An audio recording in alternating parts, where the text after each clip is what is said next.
Hello, everybody, and welcome into episode 16 of Corsairs of the Rift.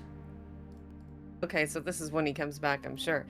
Freely admit, when I was in the first grade, I hated my mother. Okay.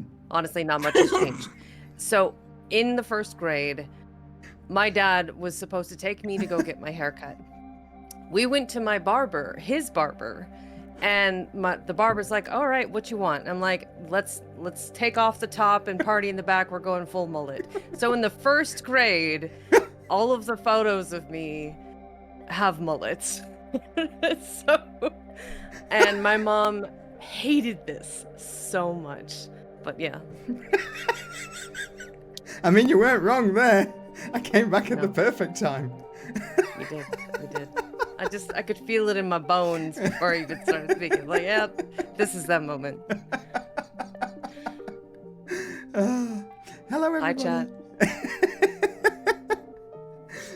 Beautiful. Beautiful. How are we all today? Well, I don't have a mullet, so I'm pretty good. Yeah.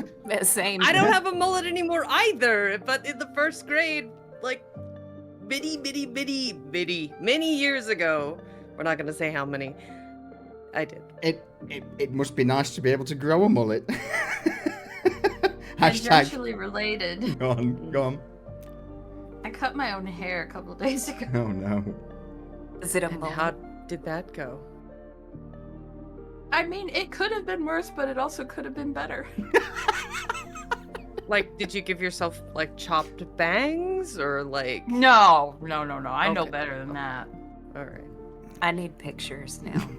No, you don't. You didn't put a bowl on your head and cut round it like my nana did when I was a youngster. No. Oh dear.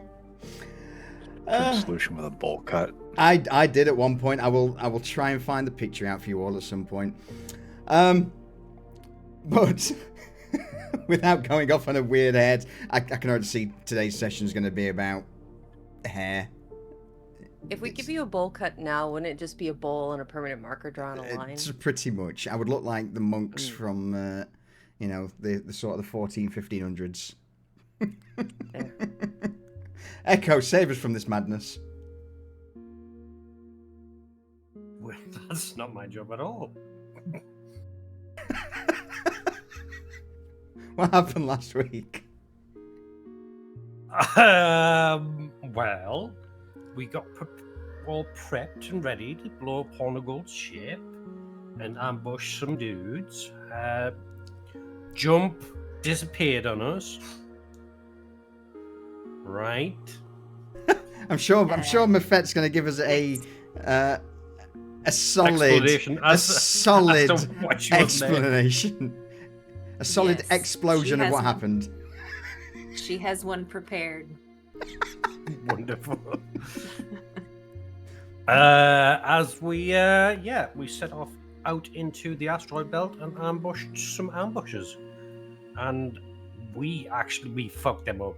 Yeah, like, you did. really badly.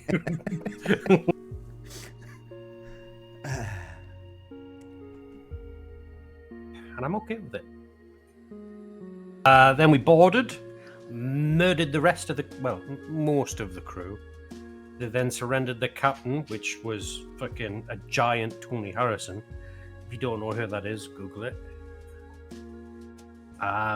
We killed him because he was ugly, and I'm not touching it. And we ended where we were taken prisoners, maybe / members of the crew. Oh, and Hyoka got a dog, or as a growler, as it is called. As it's called.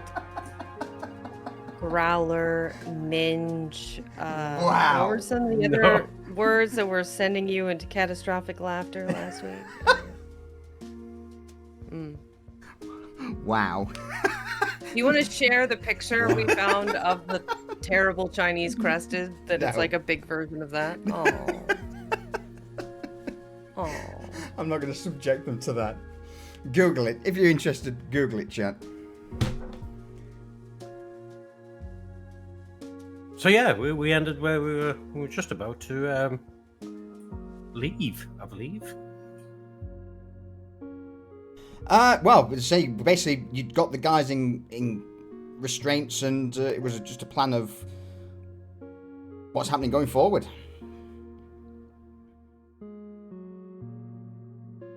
So we'll pick things up pretty much where we left off last week aboard the freebooter Corvette. At this point, with the signs and sounds of combat dying down, no doubt some of the bodies just pushed towards the back of the cargo bay into a rather gory, pleasant pile, and Sploog, also known as Captain Ashmore, slotted beneath some crates so that you can't see him.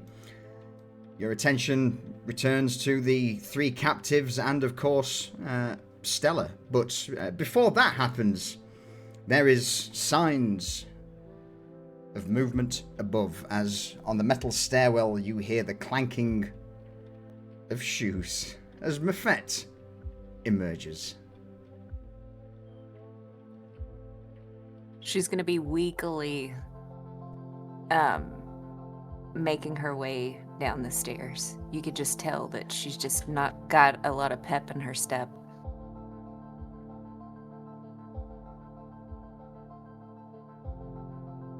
Oh hey, thanks for joining us.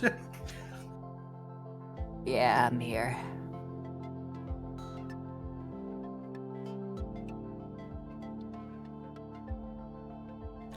What have you been up to, Mafet, during all of the fighting in space, and then the crew boarding the enemy Corvette? Well, she thought that she would get a little bit of a hit from Bonesaw before all of it went down, to try to give her a little competitive advantage, see what he had. But when she went and asked, she had said some words along the lines of she wanted to be clear, and from all the bullshit And I guess Bonesaw heard clear and shit and gave her an extra strength laxative, and so she couldn't get off of the ship, out of the bathroom, because she was in there shitting her brains out.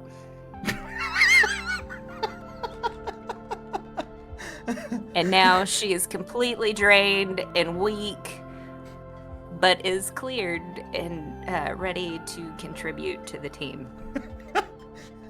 Art imitates life. Did she voice that in front of the new captives, and this is their first meeting with her? Yes. So, yeah, Okay. If anybody would have asked her that of, hey, where have you been?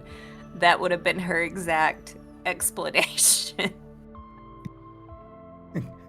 The giant creature who's currently in shackles looks over to the other crew and then back towards you, Mafet.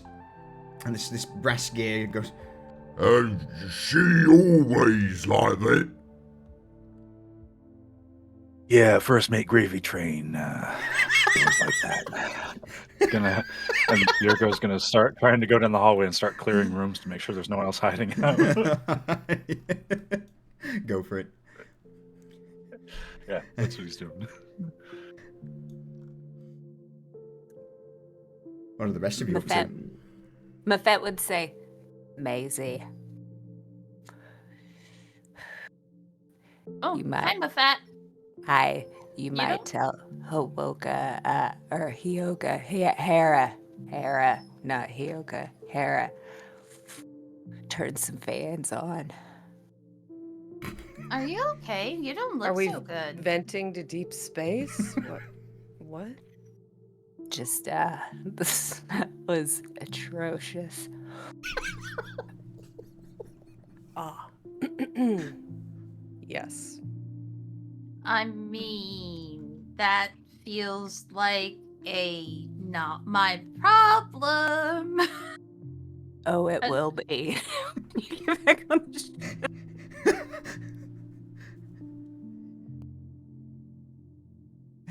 I just assumed that, they had a sort of a firing off into space situation. The Ravok captive, Morkan, just turns.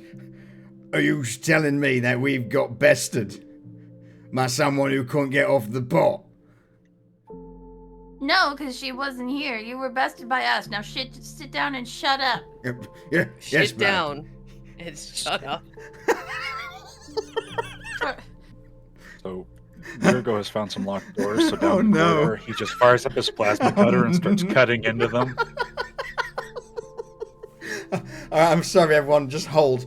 As you're having this conversation, Dirigo's gone down the corridor to a locked door in a damaged ship. Red lights flashing everywhere, multiple hull breaches. He starts cutting through the door. I know what's happening here. Oh no!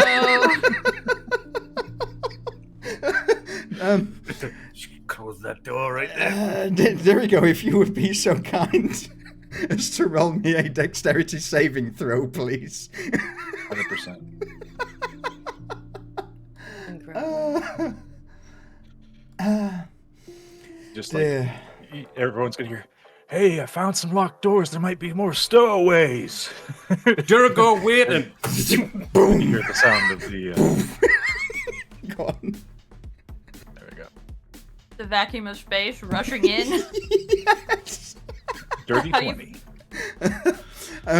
All right, it's enough to you react quick enough not to be sucked outside into spaces as the door. Basically, as soon as you breach it with the plasma cutter, the slightest gap causes the door to implode into the room, sucked to the far end, which causes a brief moment of pauses the vacuum before then this door starts to creak, crunch, shatter, sending debris into space, and then. Yeah, if that door on the other side of the corridor is open, you would also start to feel it in a few minutes, or in a brief second. But yeah, there we go. What do you do to steady yourself? Oh, it's just like it goes off. He's just like, oh. Like, Guess there's nobody in there. But Just it's like starts looking at this door like there might be someone in here though.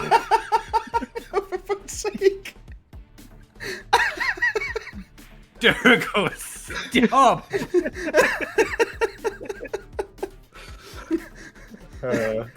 So he's just gonna send a private message to Echo because he remembers he's down there at the other end of the corridor. And he's just gonna say, clearing the ship, you might want to get off of it. Echo's just gonna see the message, turn around and go, well, anybody that fucking breathes might want to get off the ship. Okay? Yeah, and he's just gonna be like, all right, well, Maisie's gonna run missiles. up the stairs. missile systems. You just step into the onto the bridge of the ash boot. Yeah, like Go on. The atmosphere is venting in the background. He's just walking down the hallway like, all right, let's see here. And he's looking for a way to like release the missiles without firing them or something so they could potentially take them. I mean, the launcher itself. Roll me a. Let's go for a technology check, please. Okay, well, that's not going to be great, but because he is a font of intellect. Tech check. I see Down the- mechanics. Down the bottom. Technology. Got it. Yeah. 13. Oh, it's good. You glance around in the across the bridge of the Corvette, flashing red lights all over the screens, basically shouting, hull breach, catastrophic danger to life. You ignore those. Yeah, of course. That's what they want you to think, so you don't get their missiles. You flick your views to the left-hand seat, which is a gunner's position, and from there you could potentially launch the missiles from the launcher without firing them up. Just let's set them loose. But the actual missile launcher itself is obviously bolted to the ship and would need to be manually removed. Okay, so we could pretty much remove them externally. Yeah. All right. Well, then he's just gonna make sure that the systems are, not armed or anything like that. Yeah, unlocked. And then he's just gonna wait and give everybody a minute before he tries to exit this area. Meanwhile, at the far end, as you Echo watch Dirigo just storm into the bridge from down the corridor. He's just like looks back and waves his hand at him like, yeah, like a go ahead thing. The interior of the cargo room, the air just immediately starts rushing towards where you're stood, Echo. I'm gonna need a DC 13 dex save from you not to be pulled back down the corridor a few feet.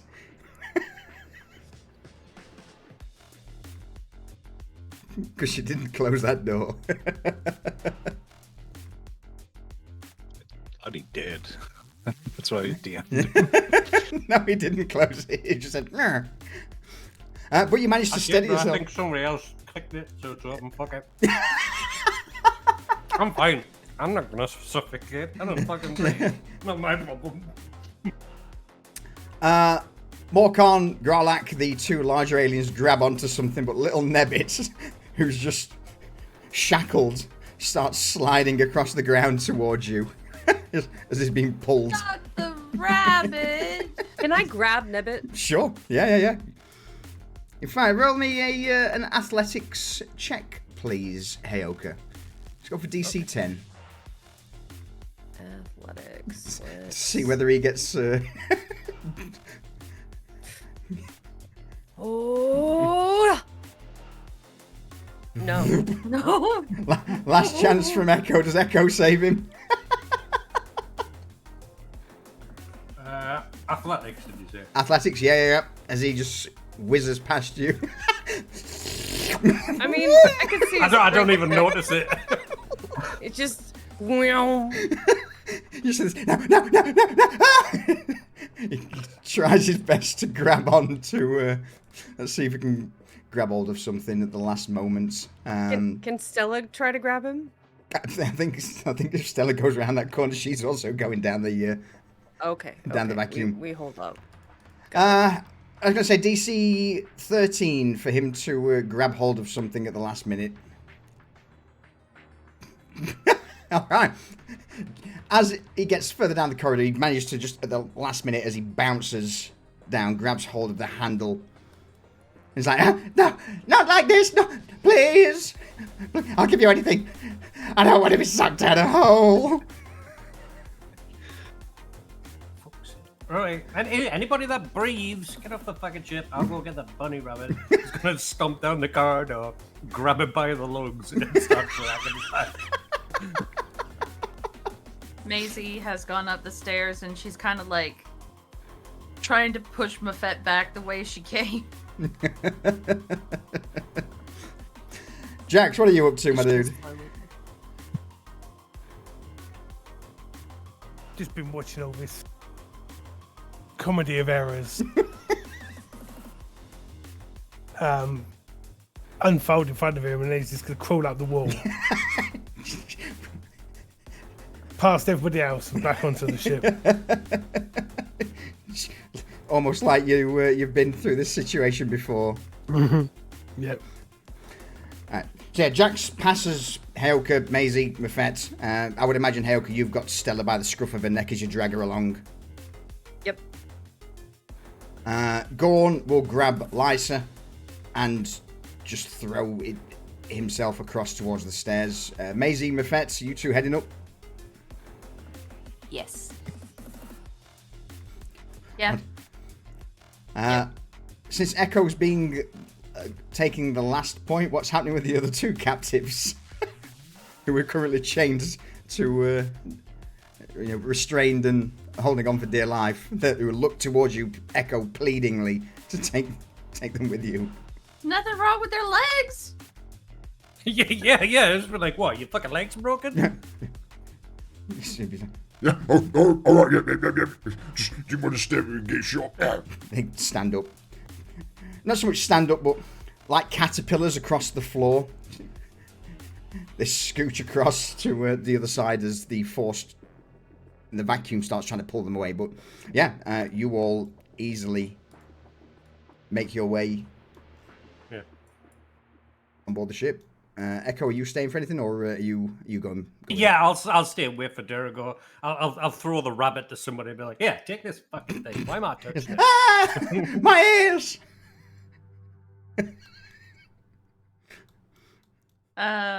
Maisie will try and catch the rabbit, I guess.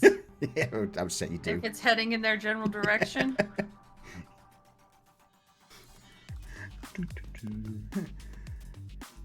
And it's just Echo doing the Sonic the Hedgehog. Hang on. Hold that I've thought. got 6 arms, so I've got 6 chances to catch it. I would say it's not a problem. There we go. You're walking past where this vacuum is pulling the most. So I'm going to need another dexterity saving throw from you, please. DC 13.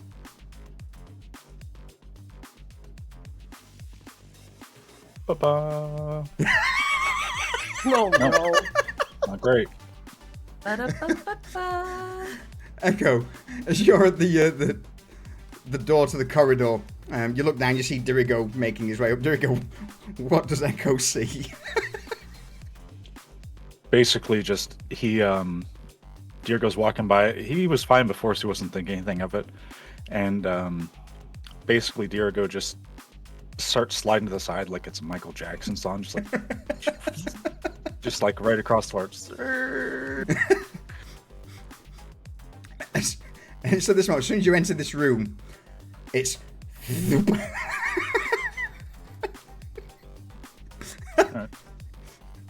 you are jettisoned pulled through a hole in the side of the Corvette that's like 4 or 5 feet wide,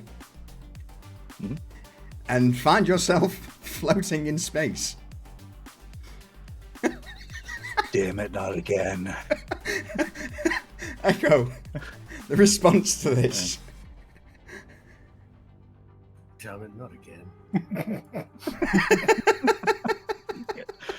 Just run to the ship and be like, decouple us already, you fucking idiots. And Dirigo's We're going to gonna use his pick up a impulse Dirigo. canister to basically maneuver back to where the ship is. Oh, man. So, yeah, at this point, from the communications, you just hear Vaskir chime in. Oh, is he outside again? All right, decoupling. Everyone out of... Yep, excellent. And... The Starhawk decouples from the Ashbelt freebooter frigate, or Corvette, sorry. You all clear the airlock, and as soon as that's done, Vaskir opens the airlock again for you, Dirigo, to get in. He'll pull himself in, just seal up the airlock. Yeah, I think we got them all. And if there are any left, they're not going to be happy. Because that's basically going to vent the entire atmosphere of that entire ship. It's just going to be a derelict. Yeah. Yeah. Probably take the missile launchers, though. Just saying.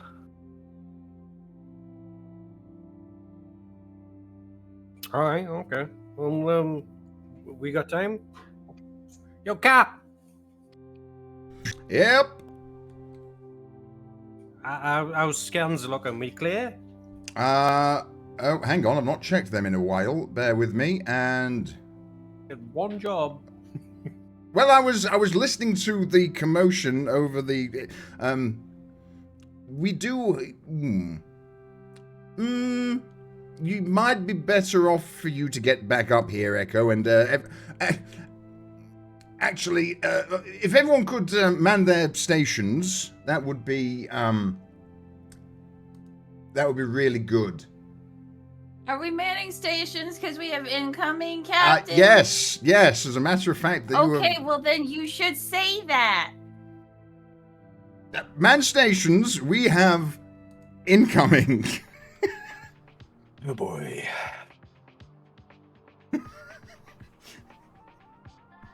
Come on, my fat. You actually fucking do something this time. Yeah, to be clear, your station isn't the throne. Listen, I make no promises. If I have to leave abruptly, you know why. Shit yourself. Did you say shoot or shit? Preferably she'd leave before she should. Both have happened in the last 2 weeks, so I just gotta be sure. Oh, Either I was one. about to ask why would I shoot myself, but yeah, you're right. Both have been Why absolutely would I? jacks. Yep. The bummer about those missiles. Okay. Somebody grab a bucket and put it beside me. Just sit on the bucket. I should have just stayed on the ship to shoot missiles at them. We're just honey bucketing. Let's go. Yeah, if only you could have stayed on the fucking ship of your own recognizance, dear God. I mean, I could. No, all right. It's done. It's done now. We'll just move on. No missiles. It's at that moment you all again make your way towards the your assigned stations. As you sit down, you would check through your console and immediately see that 6 signatures have popped up on the local scans, different from the Ashbelt freebooters. These are very similar, if not the exact same, to the Nightglass fighters that you fought previously. immediately a request for communications comes through just with a single message that says, surrender the cargo or be destroyed. I want their whole plates. Get me their whole plate.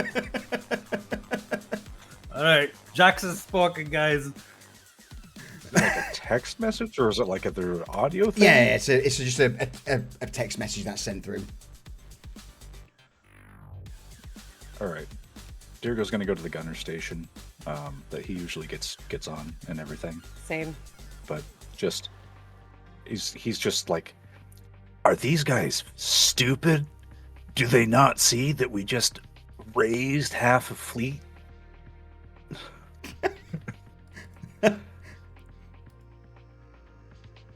Maisie is muttering to herself, I knew I should have stayed on board. Transmission. Yeah, They are stupid. Yeah, okay.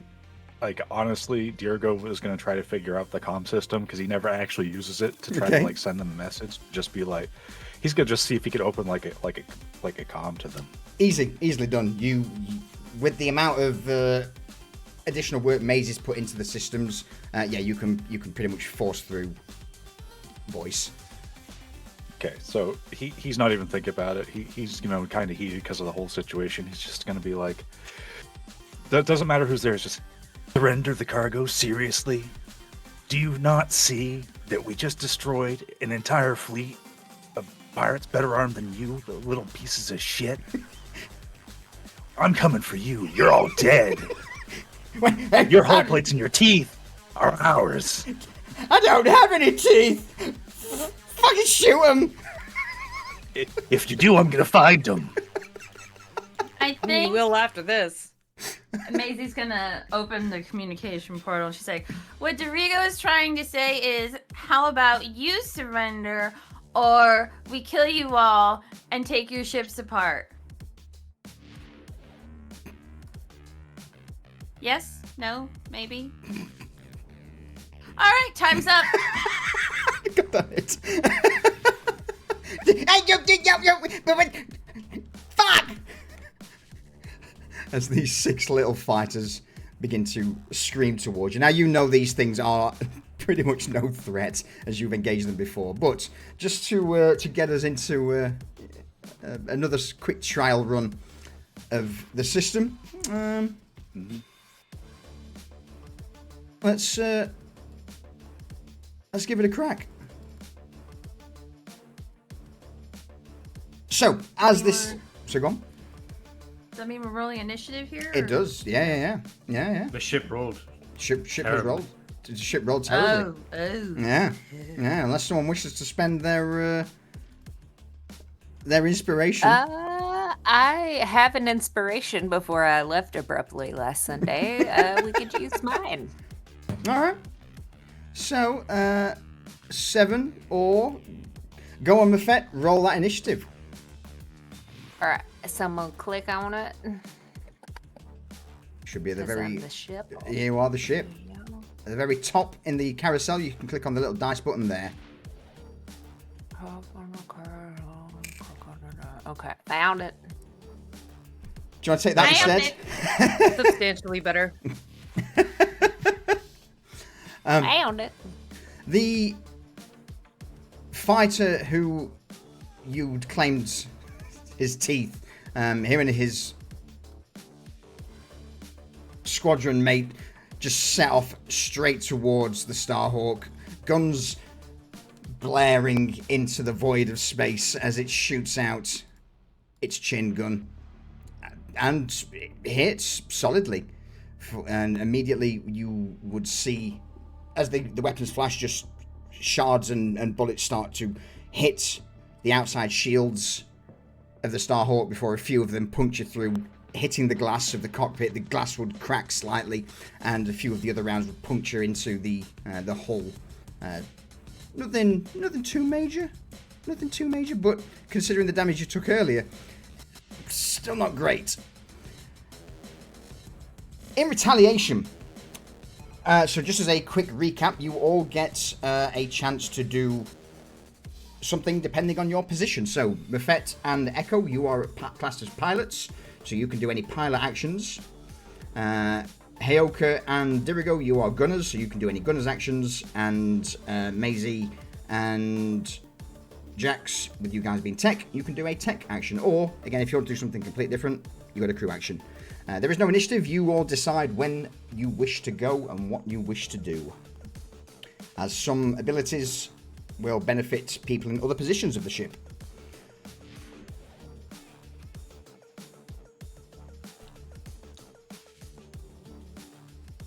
Who's doing what? I'm going to do an attack run. All right, okay. Attack On run. this guy in front of us. So the chain guns have the attack run on this guy. Unfortunately, as they are whizzing towards you with a 9, they seem to keep pace, pivot, and as you line up for an attack run, Echo, you just can't seem to get into position. A 9 is regrettably not enough. Okay. But since they've just fired and are currently trying to screech past you, they're not going to use their reaction. So unfortunately, Echo, you don't get to line them up for an attack run. Anybody else? Okay. Yeah, Dirigo is first and foremost just going to shoot the ever-living hell out of them. All right. With the gimbal autocannons.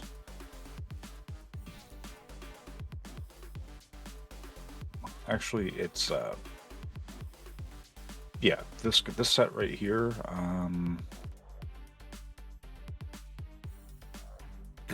Man, these, as you try and lock onto them, you again find out why these are called the night glass. Your shots just seem to miss them as you try and lock onto them with the targeter. Their black coating causes the sensors to not so much malfunction, but just difficult to lock on. So you switch to manual aim, and you just watch as your shots narrowly whiz behind them. 13's not enough, as these guys are fast.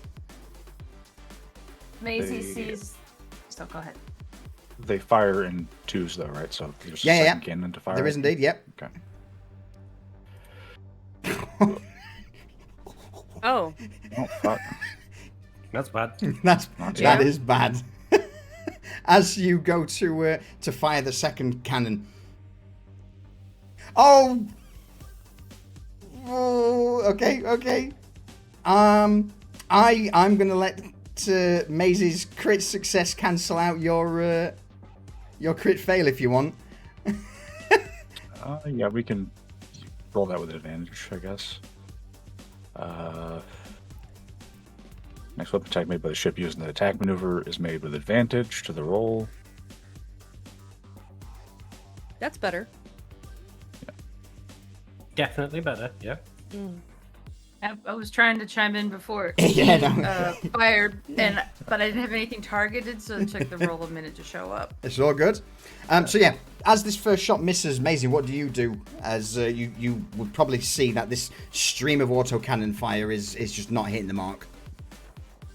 Like she tries to shout out like, Dirigo, let me boost your stuff, and then she just does it because she's like going so fast she can't get the words out. So she just pushes the buttons before he has a chance to fire again. And as the rounds blast out, you take one of the fighters out from this group. There we go. What's it look like? Oh, they're flying straight in, and there's all the shots. It just rips one of the ships apart because they're very flimsy. Aside from the fact that they're light, they're hard to see and hit, but that's really all they got going for them. You're saying, "Fuck you!"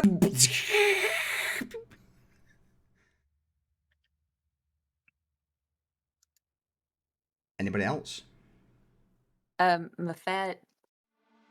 Mafet's in there. Well, what does this button do? And she's targeted this. she's gonna use the electronic warfare on the back one. Okay, so you want to be tech instead of pilot? Yep. Oh shit! No, I no. can't. Okay. Yeah, you can if you want. It's basically you. If you want to do tech stuff instead of doing additional pilot stuff, you can. Well, Your choice. she would already be up in the pilot area though, so she would then. We're getting rid of the tech one, yeah. Yeah, get rid Okay. of the tech one. So she's gonna hit the button and then I guess she's gonna ram this one that's critical. Oh, Oh my god. no. Just let me shoot it. God. Sorry. The engines. What do I do a pilot check? Like a Yeah, so- skipping a stone just bounces right off of it. Yeah, if you target it and do the ram. Oh. So you attempt to ram your ship into an enemy ship. You are. She just hit a button. You go on. I was gonna say she just hits a button and it just kind of takes them like really hard into the ship in front of him. All right, Jax, can you please make me a saving throw of your choice from the ship? So if you open the ship's thing, and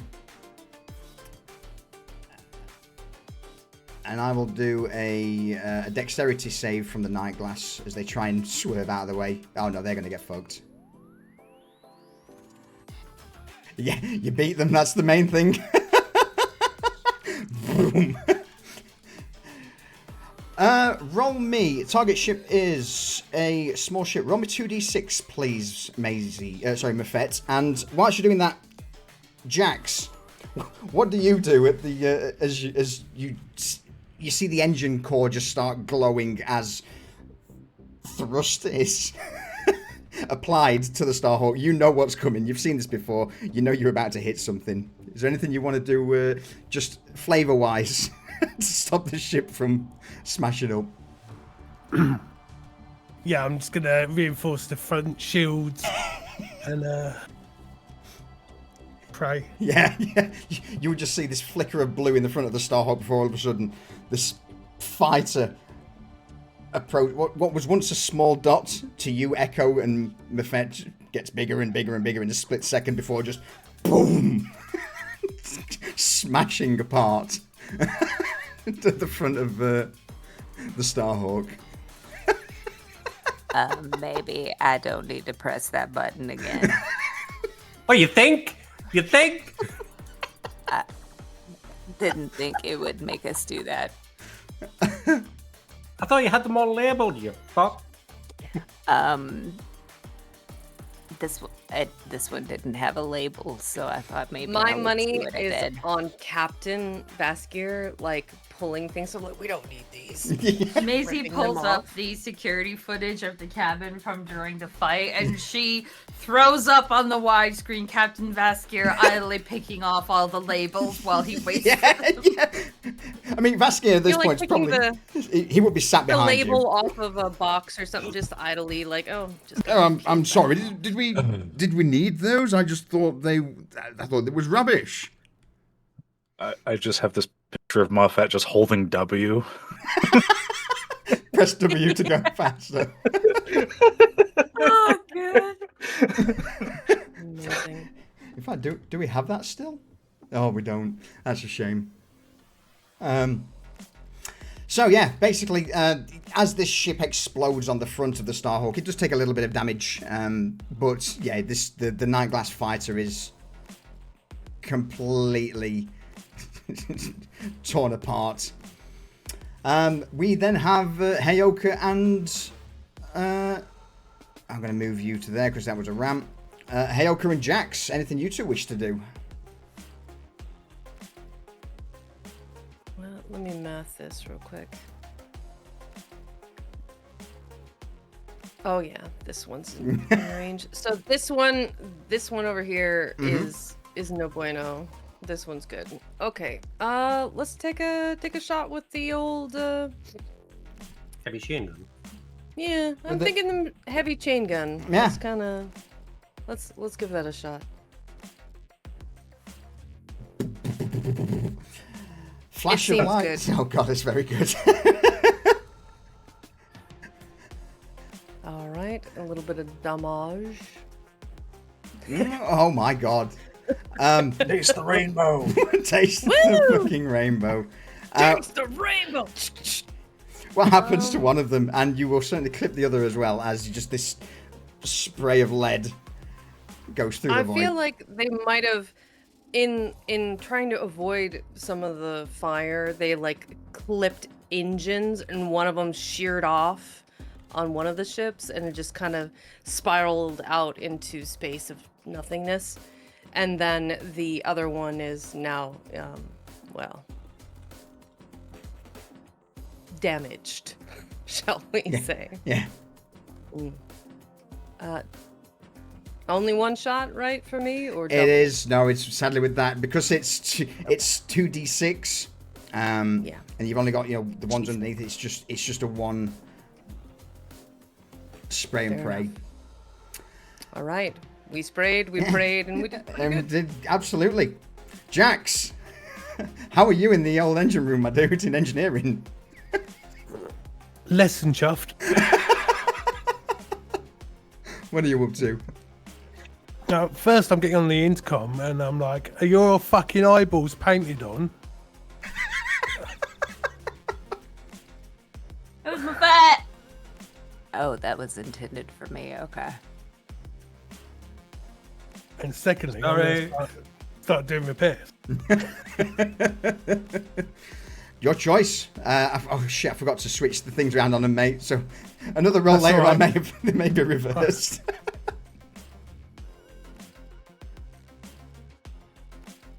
That's enough. It's enough. 1d4 plus your wisdom modifier. Roll that.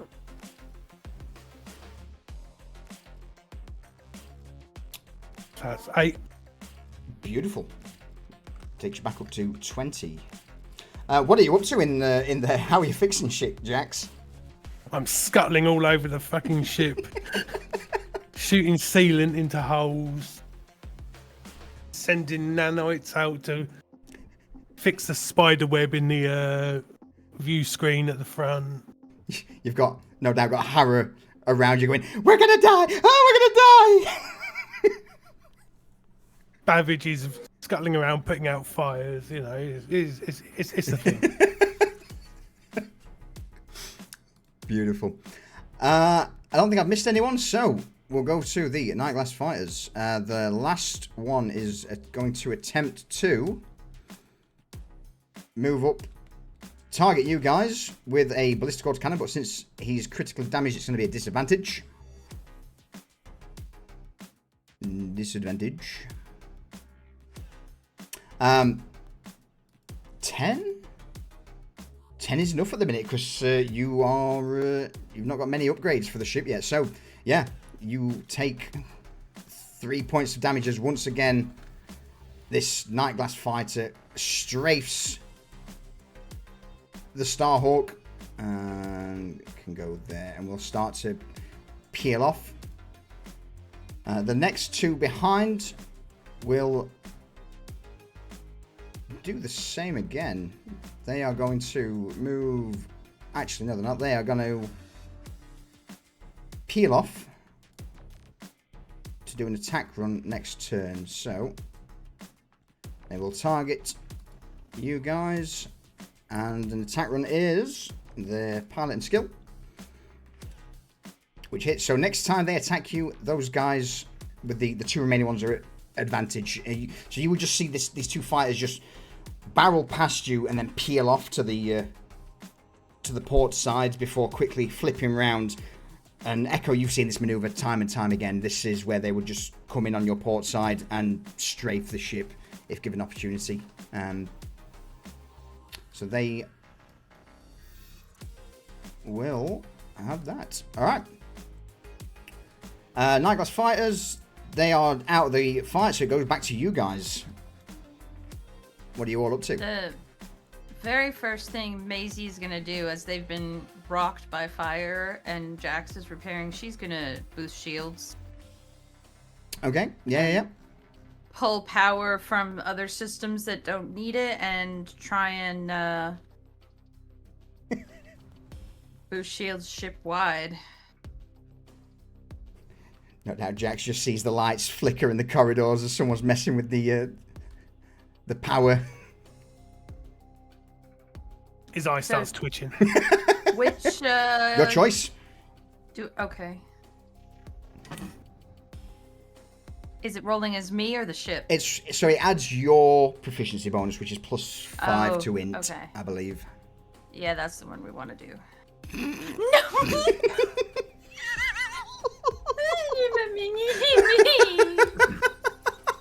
You got inspiration if you want to redo it. Do I? You rolled the 20 on the last tech check. Oh, that's right, I did. Thank you, Dorigo. Oh, this is better. It's not a crit fail, though. Not much better. It's not a crit fail. What do you do? You don't manage to boost the ship's AC. Well, I'm gonna blame the captain for this again. She tries hitting the combo of buttons, but like there's something sticky on her keyboard, so she gets distracted by it and doesn't finish giving the command.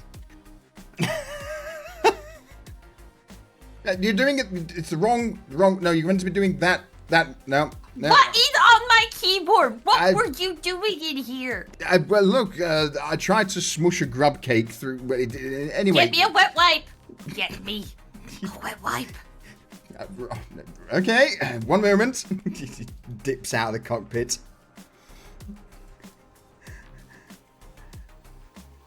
Who's up next? I'm going to go hard to port and then all ahead full.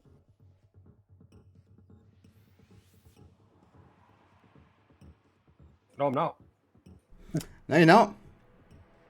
No, I'm not. No, you're not. I'm like, all ahead full. And I'm like, go. Faster. Faster. Jax. This is what happens when people fuck with my power systems. And then Mafet is like delayed, and she hits the same button. You can move further if you want to Echo just to the we'll move, like, to your maximum if you want, but you just don't get the additional bits and pieces. Yeah, that's our maximum. So I was trying to zoom and boom past, but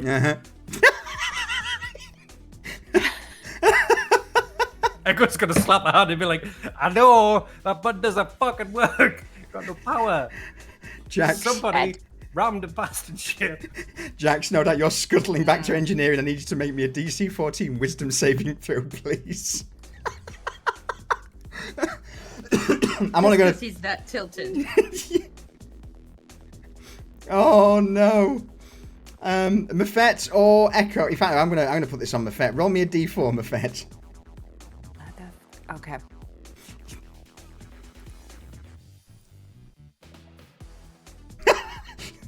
The core starts to whine, cry out in agony as too much power is trying to be pushed out to various systems. There's a few sparks from overhead jacks in the corridor that you're currently making your way down. The engines are screaming. In the cockpit, it's fine, maybe apart from the odd light that starts to flicker. Maybe I shouldn't have hit that button too. Mafet, since you're also a pilot, you can make another move though if you want to move.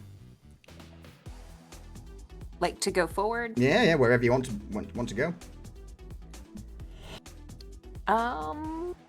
Guess we'll go just a little bit more forward right here. Okay. Do you want to point the main guns towards Yes. All right. Oh, not like that. What is that? Is that where the main gun? Yeah. No, that was our boat. We're flying backwards, guys. Is it good now? I would say that's good. I would say that's good. Oh, God. All right. This cascade of failures I'm from getting everyone. fired. I'm getting fired. Speak for yourself. Who's doing what? Right, Jax is going to get back to the engine room and see if he can put what's right with the power system. You've got this. I believe in you. Wisdom's on this side this time. And he smashes it. Boom. So we have an extra 2 AC on the ship. Yeah.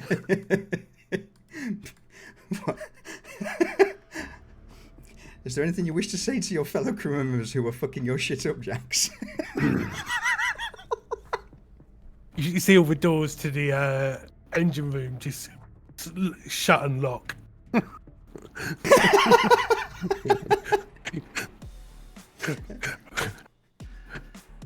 Don't fuck with the power. You would then, in the cockpit, all of you just see like the lights stop flickering. There's a blue shimmer in the front of the ship as the shields kick back on a little stronger. Maisie, Dorigo, Heoka. Who's up next? Maisie already went, didn't you? Yeah. I Yes, did she my did. part. Yeah, you did. You fucked up.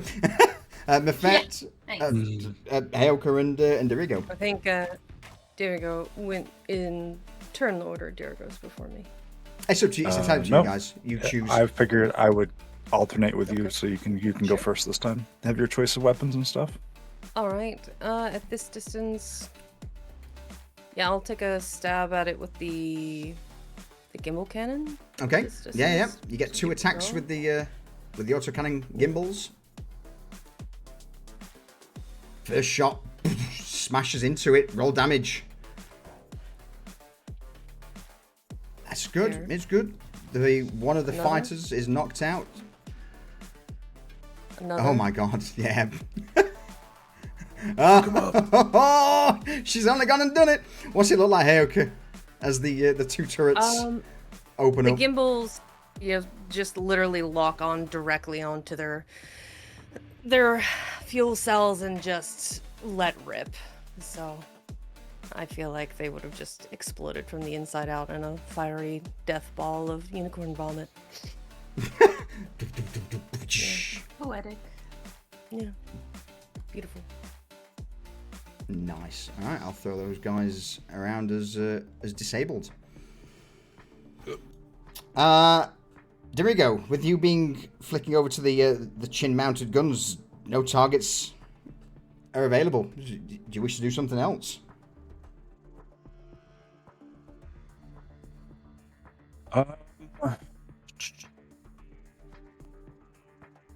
Dirigo is going to ready the chin that was what she just used the gimbal auto cannons, right? Yep, you got the heavy chain Okay. guns left. So he's going to ready the chain gun so that if it lines up with the last target, they'll fire. All right, That's it. beautiful. So, this last night glass fighter wants none of this bullshit. He is going to start spinning round. 8 will get him to there. As you would see for a brief moment, he seems to slow down almost to a stop, and sensors begin to pick up a gravitonium reaction as he starts to spool up his faster than light. Oh, not so much faster than light, but his main thrusters to get out of out of this. So at the end of the turn, if he's not destroyed, he is gone.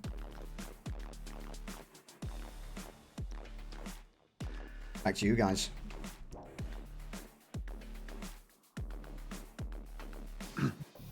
I'd see. Oh, fuck off. Go on.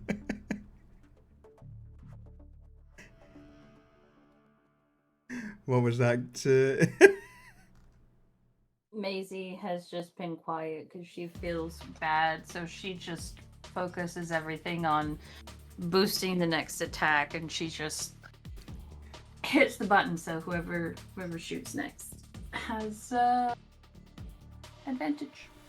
Here you go. Here's your what? Oh, Jax, over to you, buddy. Okay, I'm going to try and boost the power of the ship's engine. All right.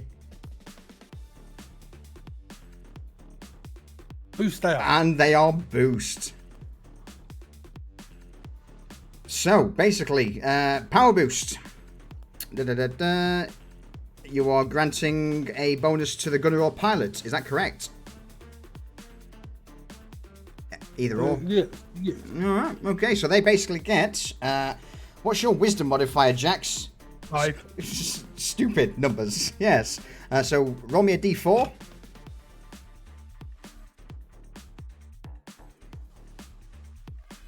So someone gets +7 to whatever roll they need. Who's going? As you would just see, like the power bar for the ship's reactor just immediately hit the top. It starts flashing red. Anything you wish to shout at the crew, Jax? Get me those hull plates.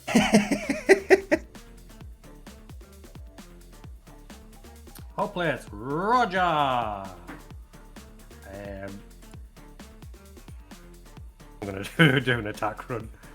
Yeah.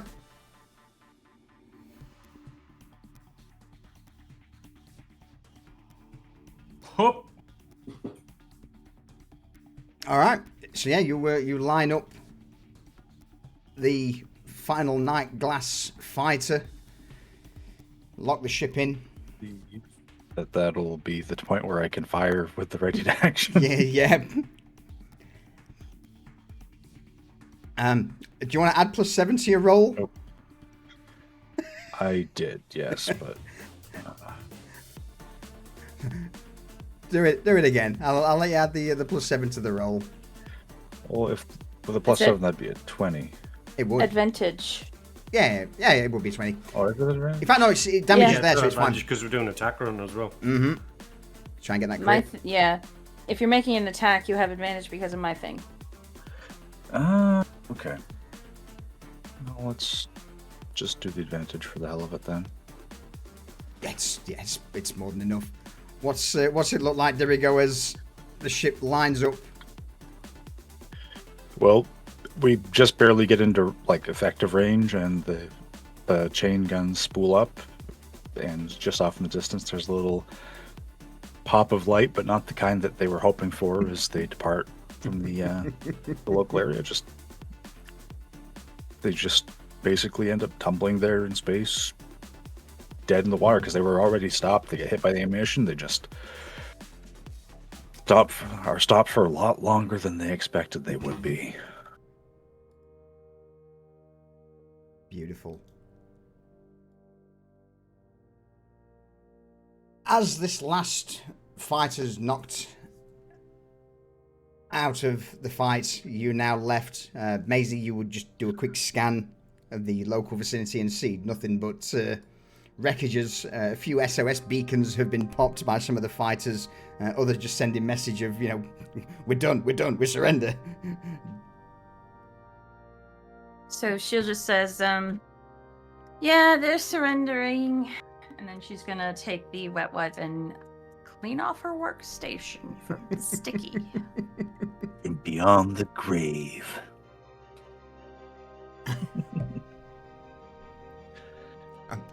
How's things looking, everybody? I think that went rather well. I mean, if we'd have had a heads up that they were coming in, instead of when they were right on fucking top of us, that'd have been great, because then we could have been doing an attack run for them coming in. That'd have been amazing. Instead, they shot us first. Stationary. Someone left a grub cake on their terminal, and I thought I'd partake, since I've not had one in a while, and apologies, Maisie. Don't move my post-it notes either. Right. Yes, the post-it notes. Got it. I thought you'd have taught her everything by now, but obviously not. Obviously not. No, she knows. She's just got a terrible fucking memory. But I just hear a lot of like blame deferring here when somebody clearly was not doing their job. That's just all I'm gonna say about that. Also, now I'm mad because I just realized you ate my fucking grub cake. He takes a crop stick from a packet, sticks it into the vent in his helmet, lights it. Ah, yes. It wasn't that good. Right. Well, Are of course the it rest of the wasn't. crew okay? Jax, how He's fucked just are we? grumbling. Well, we're not as bad as we could have been, but could have done without ramming a fucking stationary ship. I didn't have a post-it note for that button. You forgot which button goes forward? This one was like the hyperspeed button. Echo doesn't usually let me press that button. And now you know why. Yeah, I was That's a about new to shit say, rule. If you Yeah, I don't know what a understand button why. does, don't press it. Yes. Go on, Um, Yoko. What was that? Oh, I was gonna say it makes sense, honestly. You know, No. I get it. Sometimes a naked button needs to be pressed. And by naked, I mean like it doesn't have a post-it note on it. It's not, Yeah, it's not as if buttons have their Curiosity. tits out, is it? You fucking weirdo. Okay, I'm gonna at random rig a random button up to the ship's power core. So when someone presses it, they'll get a nice little shock.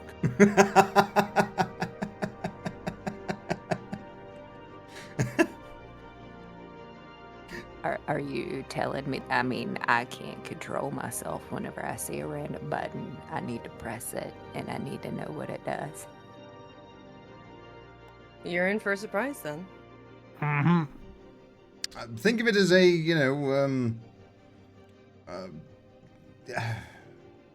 never mind. Teachable moment. That's teachable moment, exactly. Teachable moment. I might like it.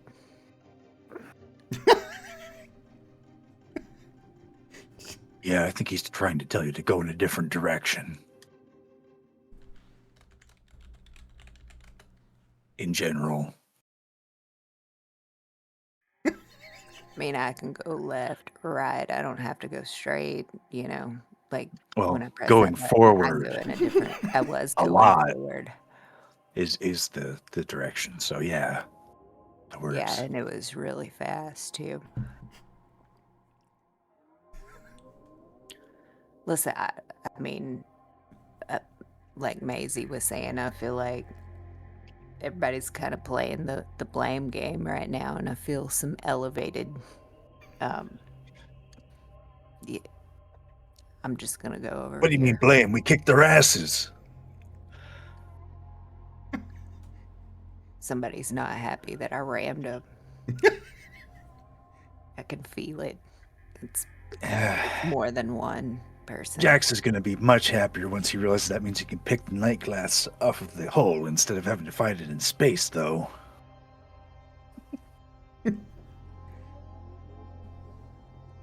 Speaking of, let's go and scoop all that good shit up. That's what I'm talking about. Question. All right.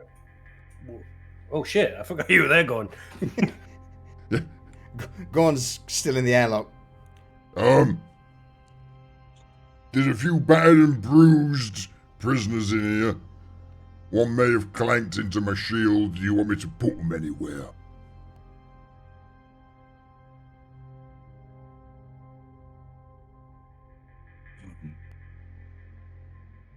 Bottom deck hold, car. right? Yeah. Bottom deck Yeah. cargo hold. Yeah. And Oh. Dirigo's gonna go show Gordon to the cargo hold with the prisoners. He's just like, so I see. I was gonna check, but you didn't get Jarthoed. Good. Nebby, the little rabbit-like creature, like, what's a Jarthode? Well, you ever meet any of those folk that are not really used to normal or high gravity situations, and they don't have their seatbelts on, and then they get taken for a tumble, and well, they end up as like a type of the consistency of one of those.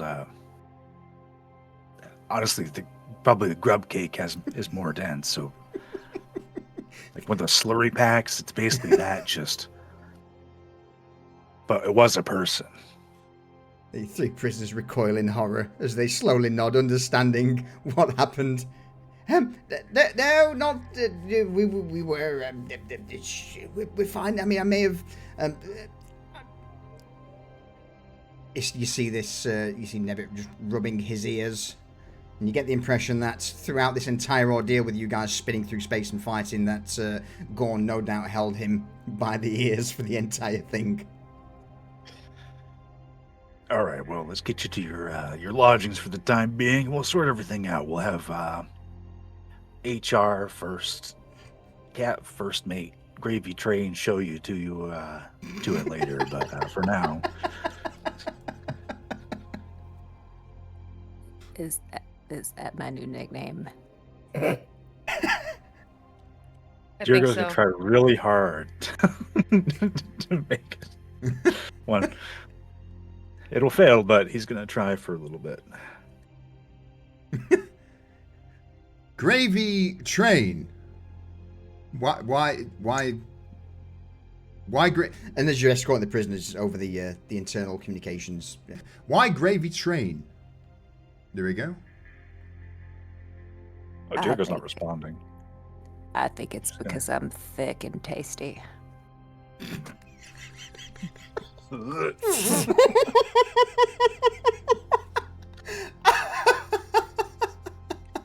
Oh Your familiar faces.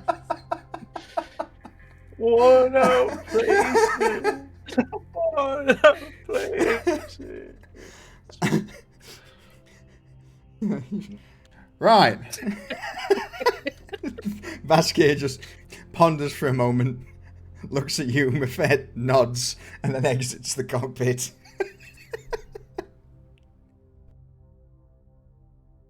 Oh dear. I think we shall, with you guys just escorting the prisoners and just taking a moment to fly the ships towards the various wrecks. Do you want to take a quick refill of clock and grab a drink? Yeah. Body Excellent. All right. break. We will be right back, everyone. Oh. Mafet, jump, never change.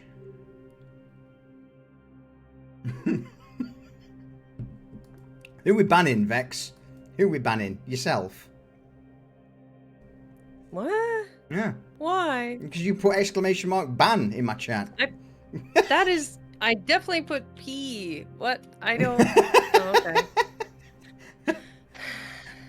Ban the Vex. Banner. Alright. We will be right back.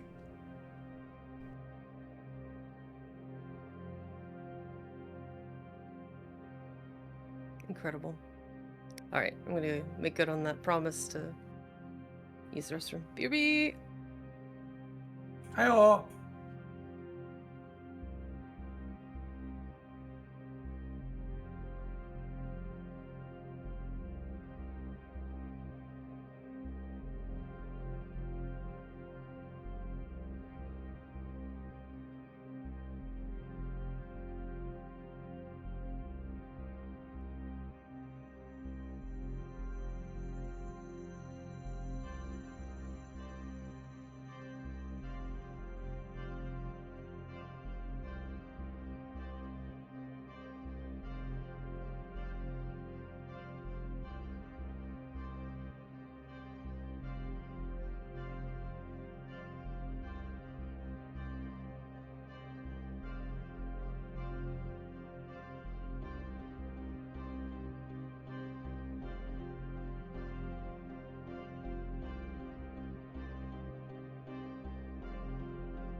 Oh, I'm back. Yeah, and yes, amazing. I just noticed too after you said that Cacophony was in the wrong channel. I'm playing music to itself for a while. As you do. As you do. Oh, I need to order some more Pirates grog. Man, this stuff's just not cutting it. Why? What you got? That Hell or High Water. It's not. I've got nothing to mix it with, so it's not good neat. I'm not gonna lie. It's not great neat. That's why I love grog. Because Yeah. you can, like, if you don't have a mixer, you're like, I don't need it. Well, I never mix grog. It's all right for the 26th time. Let's purchase a bottle. Hashtag not sponsored. Catherine's bottle of mango and passion fruit grog comes tomorrow. Oh, you're gonna have to let me know how it is, mate. Well, I won't, but she will.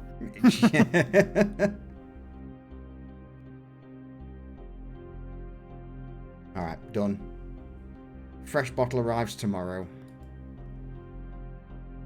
All right.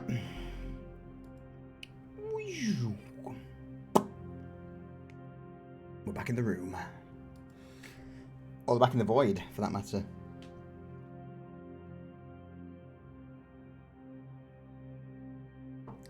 Oh, no, I can't drink that. I can't drink that neat. Water it is. Boo.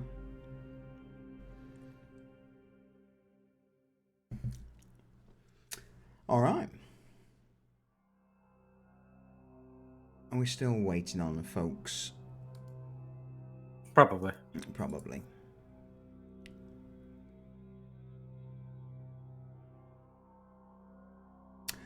Well, I shall narrate stuff anyway, as, while we wait.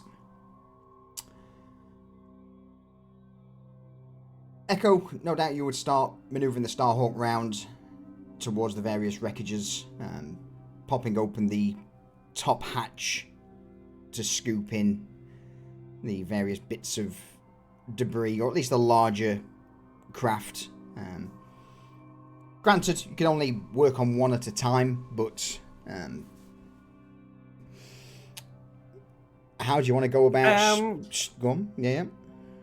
Well, we've got like 3 landing gear in the bottom, right? And they're all maglock landing gears. So I'm going to try and do some fancy flying. Maglock 3 the small, and then fly to a 4th so we can, so we can get them all together. So that way we're not doing one, having to fly to another one, getting that one. Because he's just like, no, I'm not about that life. I'm going to fly around, and I'm just going to position them all in the general vicinity of the Corvette.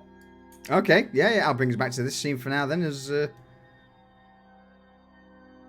it just the night glass ones you're grabbing?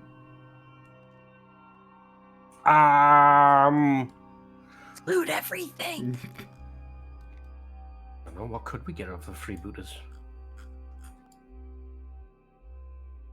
I mean, there's still all of the pilots as well that are, some won't be dead. Some will just be drifting in their wrecks. Well, they can look on in horror as we strip their ships while they sit inside. Yeah. Yeah. Go ahead. Oh my god. I was gonna say it'd be a shame if we accidentally breach any of their holes while we're stripping them. You fucking monsters. Yeah, we'll just collect them all together so they can... cockpit. I got a plasma torch, don't worry. Yeah, Jax will assist using his jetpack and his strength fucking suit. Yeah. And he's gonna have Babbage walking across the cockpit of the ships like a Drilling replicator holes. from Stargate. The pilots just banging on the cockpits, just shaking their heads. Like, no. Yes. No. Yes. Maisie is staying on the Starhawk this time and monitoring closely for any income activity while this is happening. Cool. I would say get yourselves a short rest in if anyone does need it, because this is going to take, a fair bit of time to start stripping down all of these ships. And I would say, no, last time, Jax, it took 3 days, but that was probably because you were checking It was what just they... me and Dorigo. Absolutely, yeah. And on top of that, this was kind of the first time you'd seen these ships and taken them apart. Now you've got expertise, you know what you're doing, along with, again, the rest of the crew just going ham, carving bits and pieces off from the night glass ships. Yeah, we've got Go on. we've got 2 big burly boys to stack and store all of the heavy goods now, so we're not having a funny about turning off grav and everything. Mm-hmm. And on top of that, you've And got I'm literally prisoners. 4 times stronger than I used to be. Yeah. Hey, okay. Huh. It didn't recover any of my HP. Did I misclick it? There's The a hit box dice? you check for hit dice. To spend hit okay. dice. Do it again and click the box. Okay. Cool. Thank you. You're welcome. So just as a quick recap for you, Heoka, basically everyone's disembarked. Echo's brought all of the ships together in one place, and everyone's just stripping off anything useful over the next sort of day or so. Watching in horror as you descend on the stricken ships like army ants, your contact with the freebooters just patches through.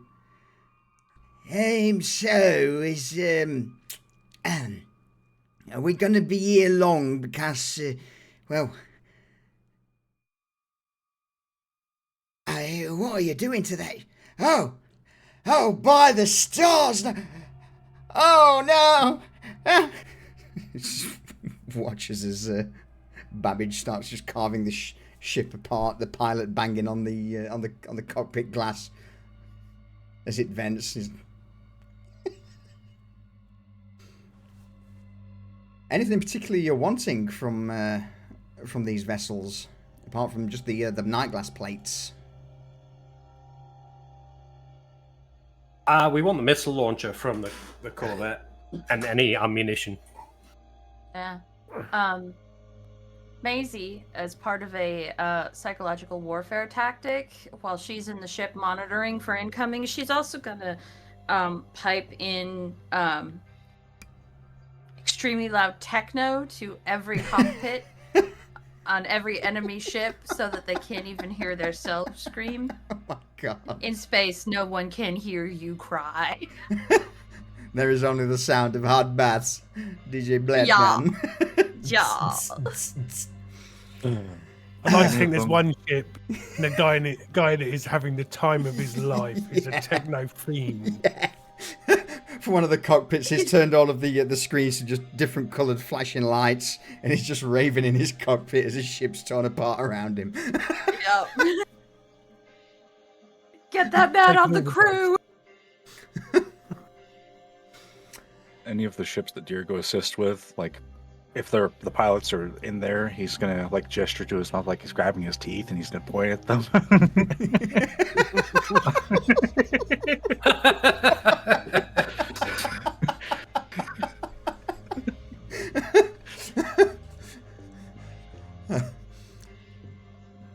Roll me an intimidation check.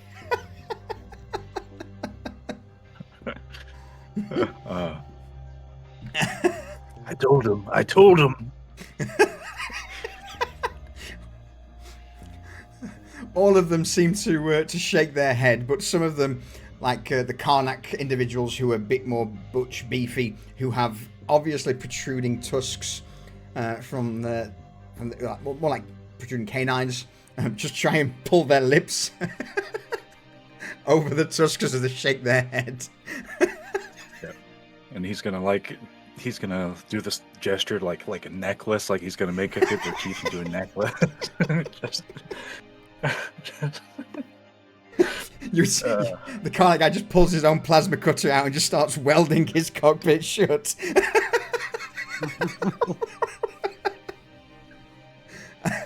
Yeah.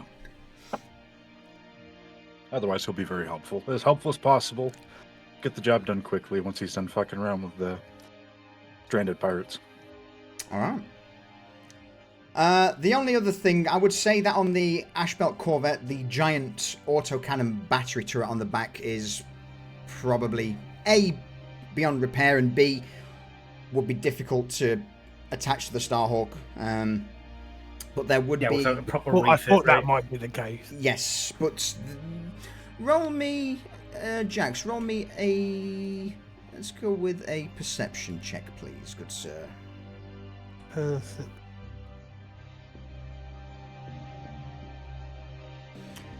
You begin to glance over this frigate and notice that it's got 4 small ballistic close-in weapon systems, for shooting fighters and other missiles. And with a little bit of finagling and maybe a couple of hours, you might be able to pull those off. Sold. Some Sea Whiz, in that case then, roll me a... we'll go for a DC 15 technology check, please.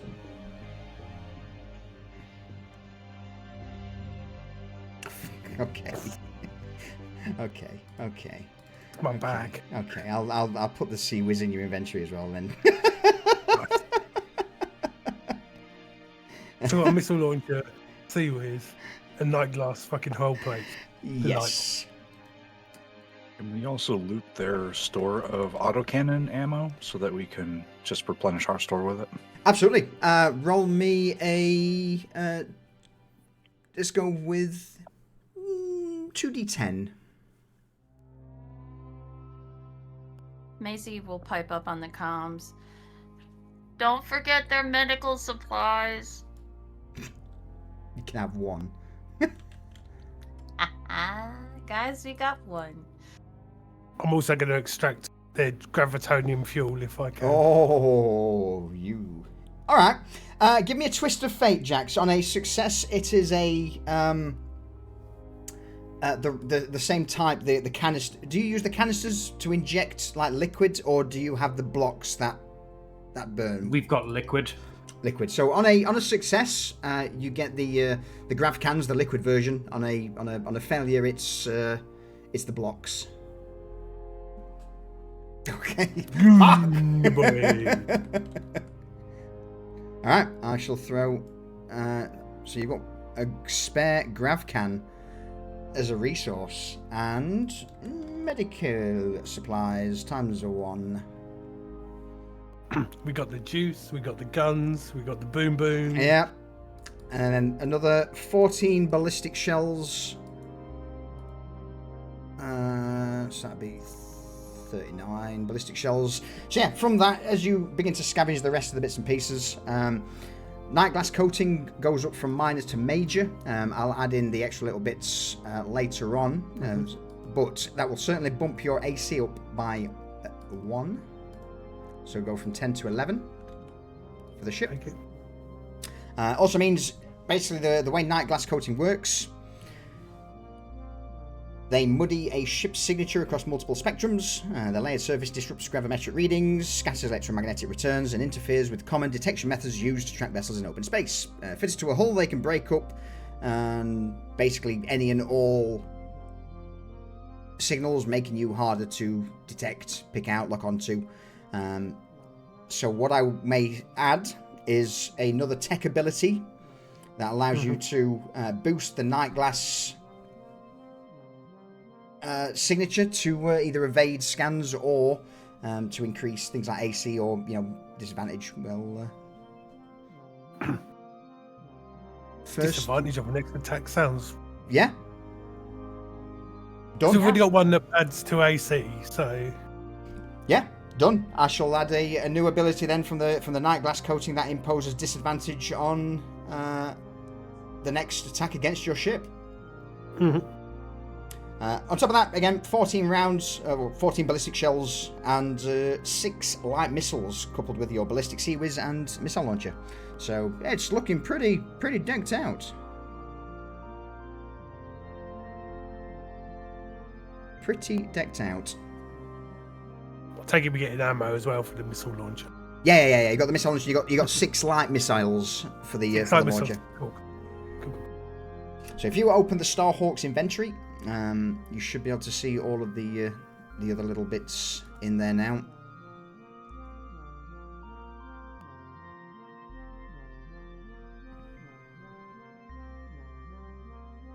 And you know what? Roll me a d4, Jax. I will also say from the salvaged metal, you can use it to patch up some of the hull points on the Starhawk. So I'll give you 3. Nice. So that'll bump you back up to 18 HP, or 18 hull points on the Starhawk. Cool. Anything else anybody wishes to do whilst you're here out and about in the Ash Belt? I would say, like, we would get whatever resources that they have, since we have extra mouths to feed now. And then if there's any additional, like, respirators or things like that that we could grab for the new crew members.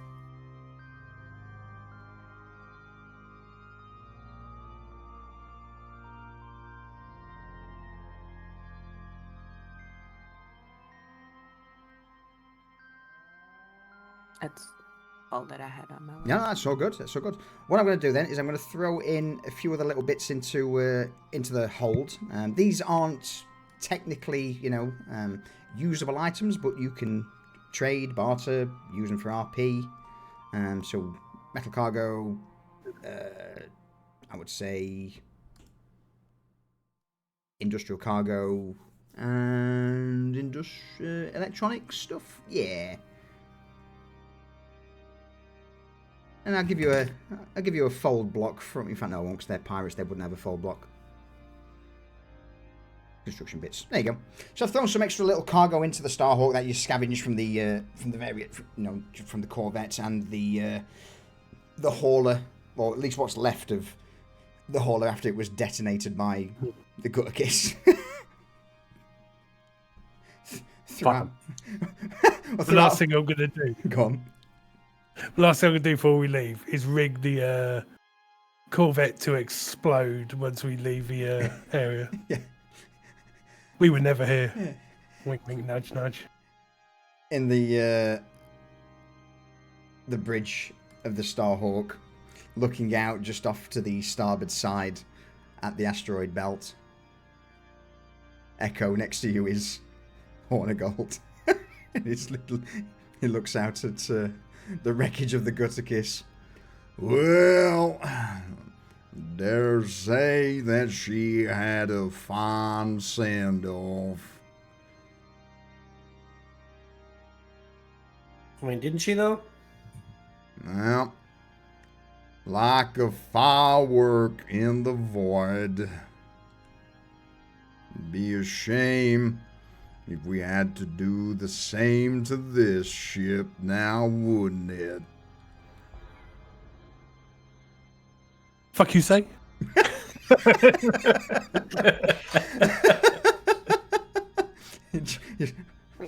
Reading the Horny Gold's emotions is it's just constant monotone. Oh no, I didn't mean that as a slight against. I'm just saying that, if another ship had to go like that, it'd be a shame. Right. Question, is he always like this? Vaskir pipes up from behind you, Echo. Horogold? Yes. I don't know. Organics are fucking weird, right? Yeah, I'm asking the wrong person. Sorry, He looks at Horny Gold, back to you. wrong thing.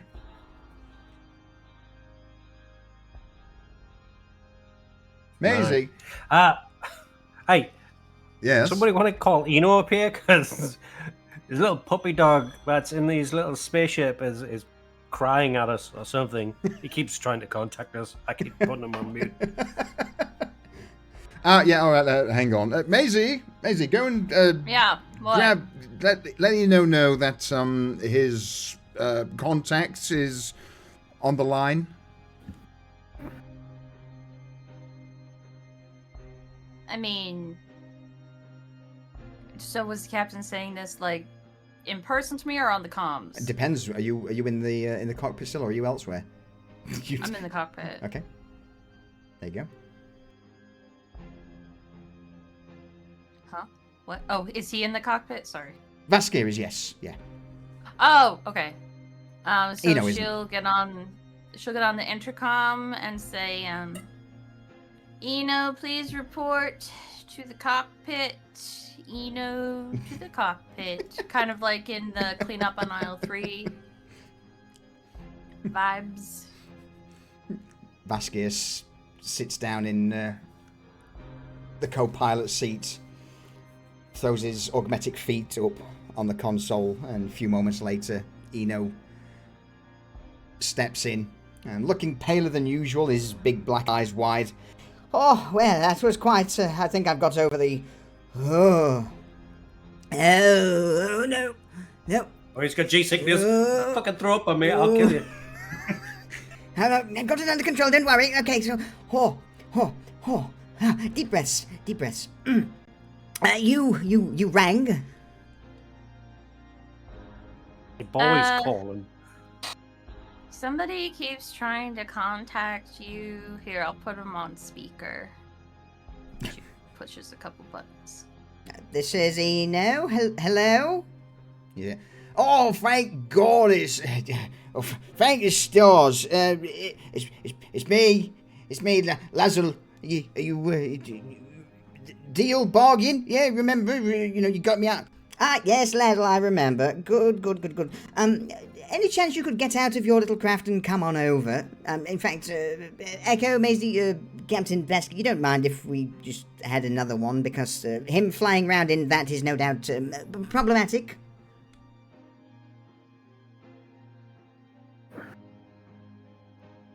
I mean, it's too big to fit in the cargo. Exactly. Yeah. Good.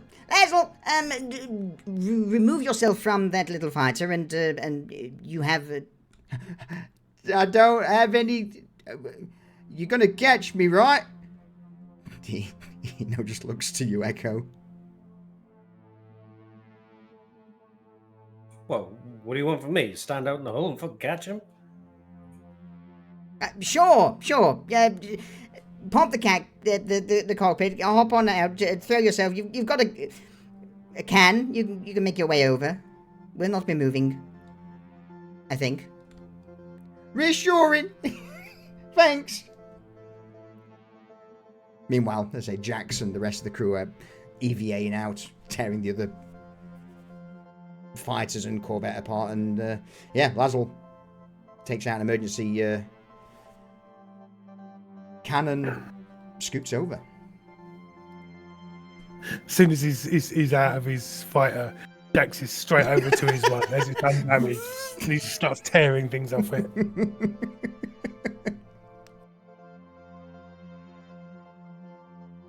I had a mind blank on the name of the little... The contact. Not the contact, no, the impulse canister, that's the one. Or last chance cans, the little ring pull jets for people to maneuver in space. So yeah, basically he would just pull out this small impulse canister, crack it open, and then use that as a jet to make his way across. Eventually though, after 24 hours, 30 hours pass, you've all had a chance to rest, recuperate between stripping the ships down, and you've now got a Starhawk that is bustling with activity, a weird and wonderful eclectic mix of aliens aboard, and some shackled and watched over by Gorn and Lysa, but it's what was once perhaps your private sanctum is a constant hive of activity now.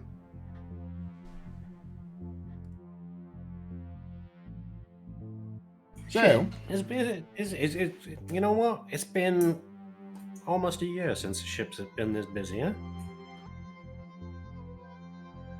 I hate it. Me too. Can we convert some of our extra space to like crew bunk quarters so they can not be near me? Yeah. We'll convert some of the bottom deck cargo space into bunks, I guess. Thank you. What, so we're keeping them for a while, or shall we just drop off the trim the fat and let say that's what's they called, the Borefast mining crew? We brought some laborers for them. I'd rather not have to pay any more crew wages outside of the skilled ones, of course. Wait, we're supposed to be getting paid?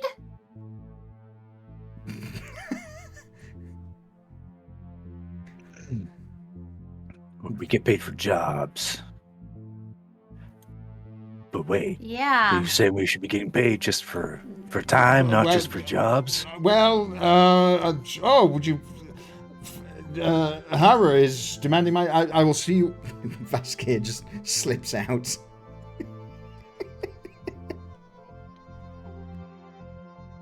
I mean, to be fair, we didn't promise any of them they'd get paid. I just said they had a chance to stay alive. True. I feel like that's payment enough for some of them. True.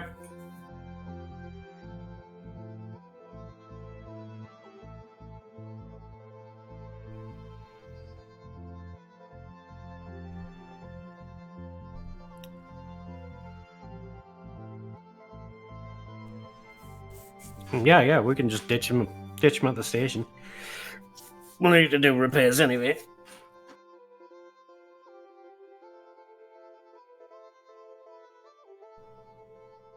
I mean, I'm okay with that. It's just a lot of emotions on one ship. I've actually increased the amount of crop sticks that I go through, and it's costing me a lot.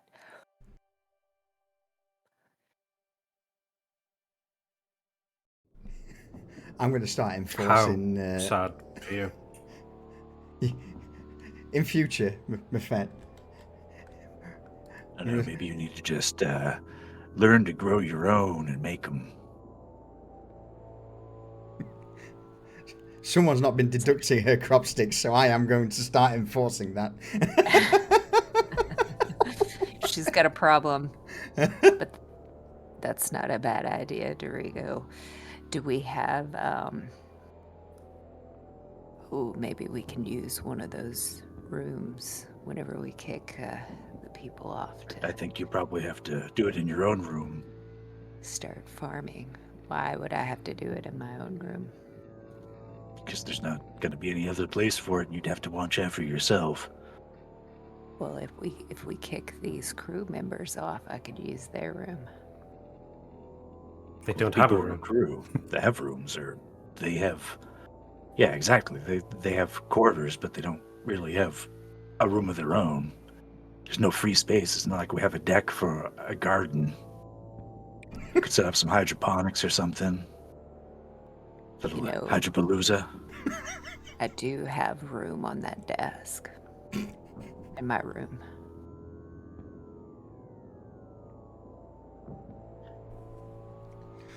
And You'll figure it out.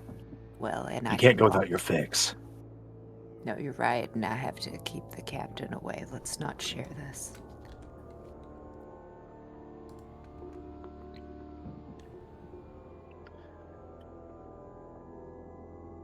First, he wanted your money for gambling. Now, he wants your plans for crop sticks. What will you do, junkie? What will you do now? Jurgen's gonna go back to whatever he's doing. Like, Jax. If this is a stupid question, I'm going to wire your seat to the mains. This is exactly why I need to talk to you. You're innovative, and I'm gonna need to make sure that my room is fortified whenever I start putting my project into plan. That the idea that Dorigo just gave me. Pass.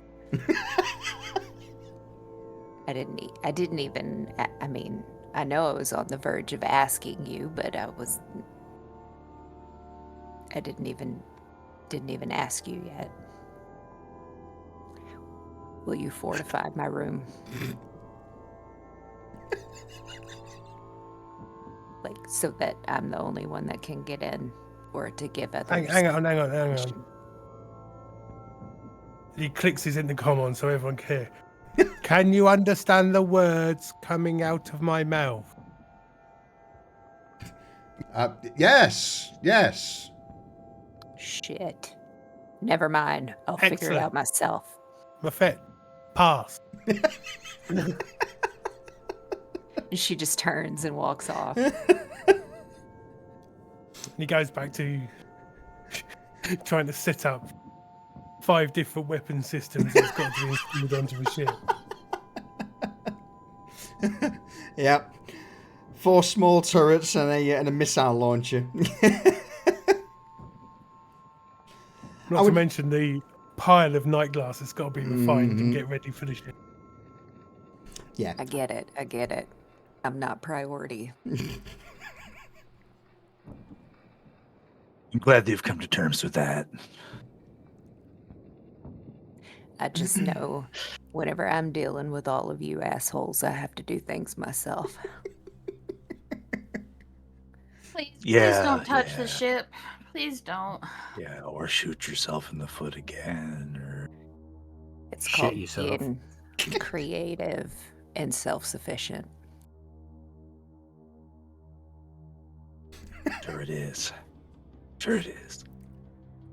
I Anyway, think Jax, do you need some help with this? I really want to see what this ship can do once it's a stealth bomber. Yes. And Dirigo's gonna do whatever Jax tells him to. To help him. We're just sit in service 4 sea wizards. I would say that the vast majority of the internal work, such as getting the wiring and linking it to the systems, can be done during flight back. But you're going to need to basically head back to the Borefast mining barge, just somewhere you can anchor the ship and perhaps acquire some more powerful cutters and gear from the miners to do it. So, if is that destination Echo heading towards back to yeah. All right. Yeah, during the journey, I'm going to clean, service, lubricate everything, so it's just ready to be slammed onto the ship. Beautiful. So yeah, you make your way back to the direction of the Borefast mining barge. Within an hour or two, this neon-lit station comes into view. You request access to a dock, and again are met with the usual carefree attitude of the controller, who issues you one of the landing pads. Is it ideal for exterior work? Hell no. You've got to basically EVA the entire time, but at least here you do have access to larger cutting rigs and other more industrial machinery for some repairs. So what I think I'm also going to say is that for the Starhawk, Jax, if you want to pop from the features a patch repair. So open the Starhawk's sheet, or and then go to the bottom. Have I got access to a Starhawk You here? should on this. If you go to the top right, the Actors tab on Foundry, it should be in the Players tab. You should have Starhawk there. Oh, yes.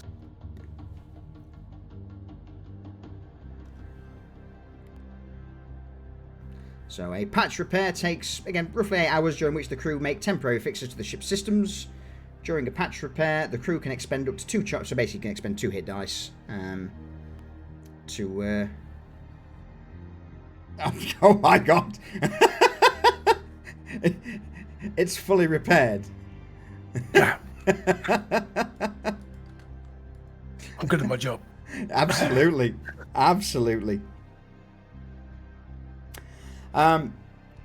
yeah, over the span of the next sort of day, for you, Dorigo and Jax would no doubt be installing the exterior turrets for the Sea Whiz, along with bolting and wiring up the missile launcher.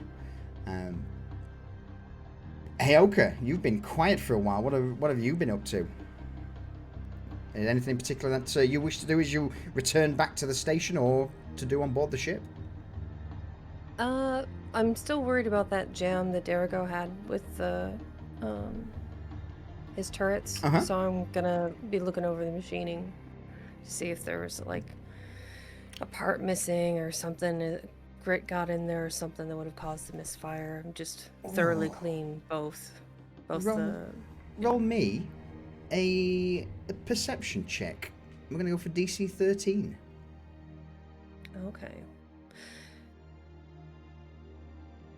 Yes. Yes is the answer to that question. So it's not, as you begin to check over, it's not so much that the turret itself, but the ammunition. You find that one of the shells seems to be slightly scuffed, rusted, almost as if an old round had been packed into one of the ammunition containers. So I would say you probably spend a bit of time just going through the ammo. But you only find this, one or two. Going through all of the chain. Yeah. Bullet by bullet. Yep. Okay. That's going to keep me busy for a long time. Yeah. If it wasn't, if that was a failure, I was going to deduct some ammo from the Starhawk. But I will say that with a 20, it's just one or two rounds that have snuck in. Considering you've probably acquired your ammunition through various ways and means over your journey, and not just purchased it from the Ammunitions R Us store.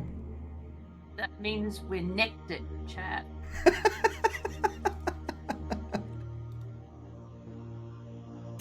Anybody else doing anything whilst you're back on somewhat neutral territory at the Borfast mining barge? Can I do something with Maisie? I don't know, can you? Maisie would like to try and recalibrate all of their surveillance and detection systems to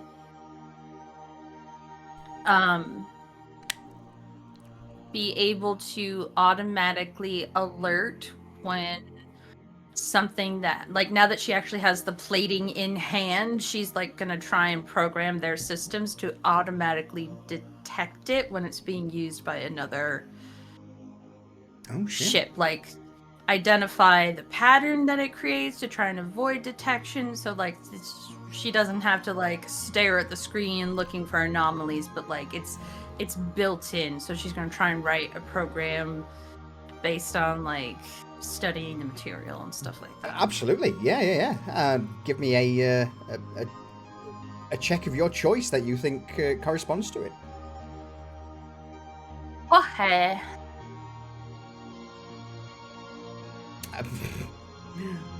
Have the big numbers for all the checks. Yes, that will do. Okay, good. So, with you having fought the Nightglass and the Nightglass pirates, you've got a rough idea on how they managed to remain undetected for a while, and some of the spectrum that may work to pick up signatures for those using Nightglass apparatus or similar materials. So I will say that's going forward, it'll correspond to advantage to certain roles that may come up for scanning, or again just be outright being able to detect stealthier vessels. Yeah, so that's for the ship in general. So anyone trying to do the check with the ship should reap that reward, right? Absolutely. Yeah. Cool. With some offcuts of the Nightglass plate that we've got, Jax has lined the cupboard in the secure store where the unicorn vomit is being kept. To give it an extra bit of clokey clokey. You cheeky little bastard. I love that. The sneaky hole. Obfuscation. Because we don't want to get caught with that shit. No. All right. Absolutely. I'll make a note. So I'm just going to duplicate that for the minute. So we've got stealth detection. I'll just put names in for the moment, and I can change the description later. And we've also got... Did we just give the Starhawk a prison wallet? You did indeed. Well, it had a prison wallet, and now it's got a super tight prison wallet. It's a secure prison wallet. All right. Toit. Toy. Or like a tiger. Yeah. Indeed. Probably around this time, if no one's got anything that they wish to say, that Eno would no doubt approach you all. Great work actually. In that first time I've been in an engagement of that intensity. Wasn't expecting the barrel rolls and the shells to come through, bullets come through some of the vessel. Interesting, but not dead, which is better. Anyway, information from our friend. Got a few little bits and pieces for where they have been stashing some of their ill-gotten gains, if it would be of interest to you. I don't understand why you'd wait this long to say something about it. Just smiles, nods. I had to make sure that, no offense, just business. I need to know who I'm talking with at all times. Mental calculations, nothing personal, of course, just, again, business. But let me transfer these to you, and he taps on his data brace and pings you a location of several asteroids, along with a few locations dotted around on some of the moons of the Hydra system. There is also one other tidbit of information I have learned that I believe I should share with you all. Didn't have any plans of going back to Vason, or Coralia, or beyond? What? Do you have any plans to go beyond this system? To Coralia, or back to Vason, or the other Melkor systems? I don't think going back to Vason is really an option right now. It seems to be disintegrating, right? Yes. So, due to the disintegration of a certain station, and you've not seen the news. You've seen the news? I mean, No, we've been busy. not for a couple days. What's going on? Well, Vason is now being sent into a full lockdown. And he turns on the news where you would see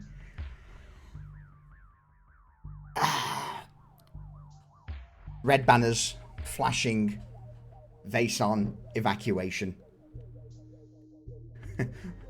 We are coming live from the Vason system, reporting on the catastrophic accident that has occurred. We can report that Planet 5, the gas giant of Vason, is no more.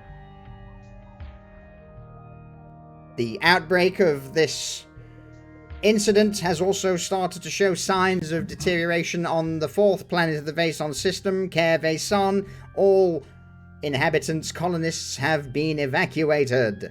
Echelon Frontier Group has deemed this to be a galactic priority, and concordant forces are now sweeping in to secure all gateways.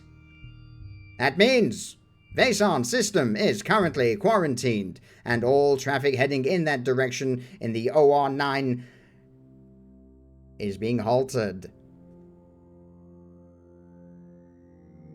So, he flicks it off. Yes, basically all of the warp gates, or the relays around from Coralia to Vason, including here, are due to be locked down in... you know, about now, actually.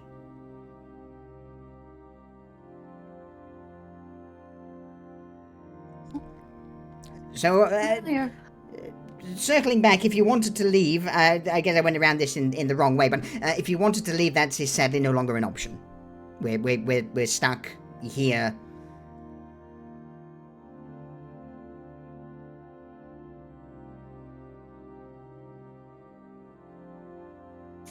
Fuck.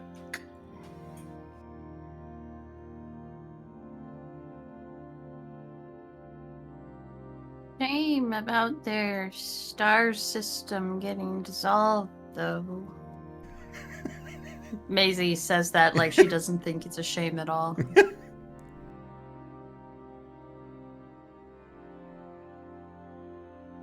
Well, you know, with any luck, that space pimp is also going to be reduced to nothing, so we'll have to just view that as a silver lining, I guess.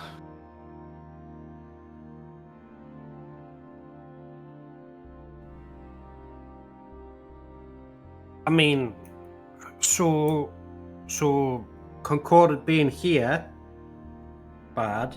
It's pretty bad. Right. But maybe that means there's less Concordant in other places. Right. He kind of does this little like balancing thing with his hands, like, you know, good, bad. Yeah, but if Cordon's here and they've locked down the jump gate, we can't get to other places unless we do one of two very, very silly things. Let me bring the local cluster map up for you all. Maisie throws up the star map on the big screen in the, I guess we're in the lounge or something at this point. But they were saying that they were going to lock down Vason and Coralia. But we could go to Melkor if they haven't locked that down.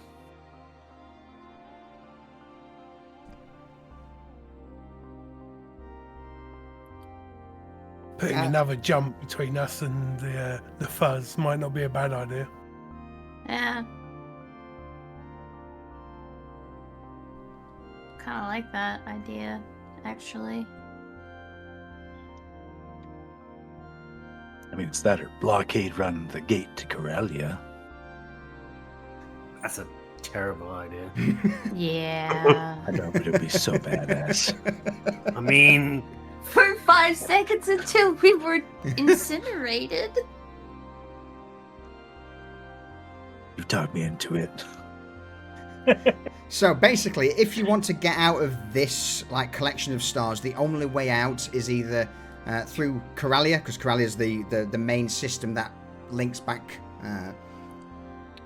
to the main relay network, or you do a blind jump from wherever you are and hope you don't hit, you know, a speck of space dust or an asteroid, a planet, or a star elsewhere.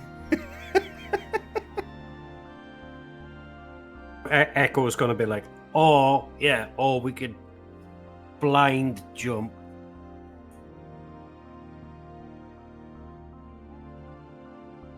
I mean, that honestly kind of sounds like fun. Could be an adventure.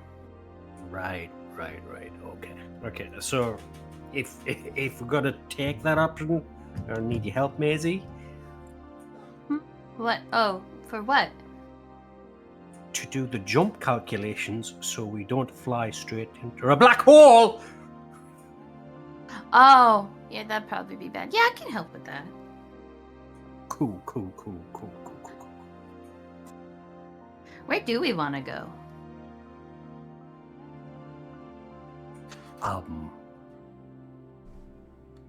It might be a bit of a crapshoot. We might just end up where we end up.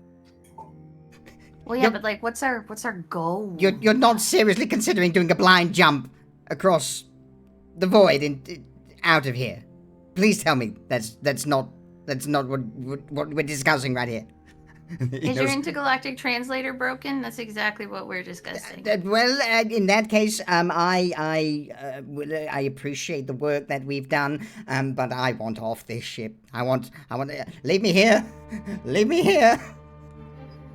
Oh, hold on, give us a couple of days to work out the maths, and we'll give you the option to look it over and see what you think of it.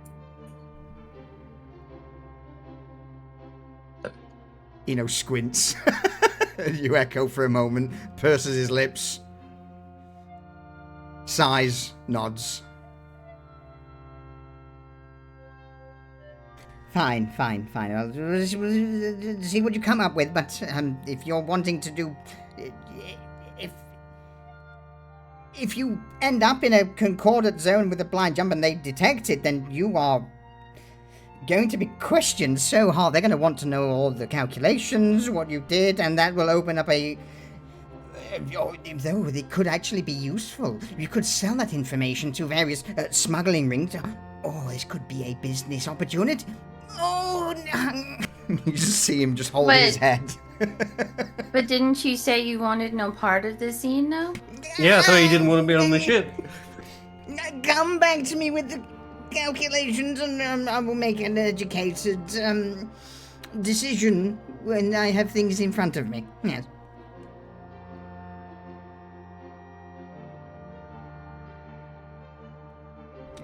Do you remember the last time we made a blind jump? Jax, didn't we lose one of the engines?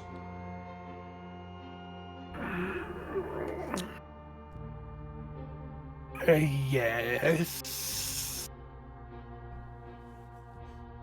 Alright, that wasn't my fault. We had to do quick maths. Alright? That's different. We have time here, alright? We got some time, do some looting, pick up some stuff. A couple of days. We can, we have time to check out the maps this time, alright? Didn't we also... Jax, remind me if I'm wrong, but didn't we also have a micrometeor just puncture through the cargo bay at the near speed of light that basically caused you to remodel the entire lower deck?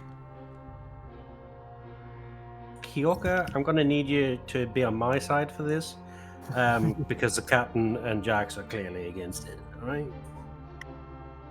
I love how suddenly everybody's memories are amazing when we're talking about an idea like this, yet Captain couldn't fucking remember to keep a lookout for stuff while we're fighting, and she just walks off muttering to herself. Just because I'm listing problems with the ship doesn't mean I'm against it. I wasn't talking about you, Jax. I was talking about But- her.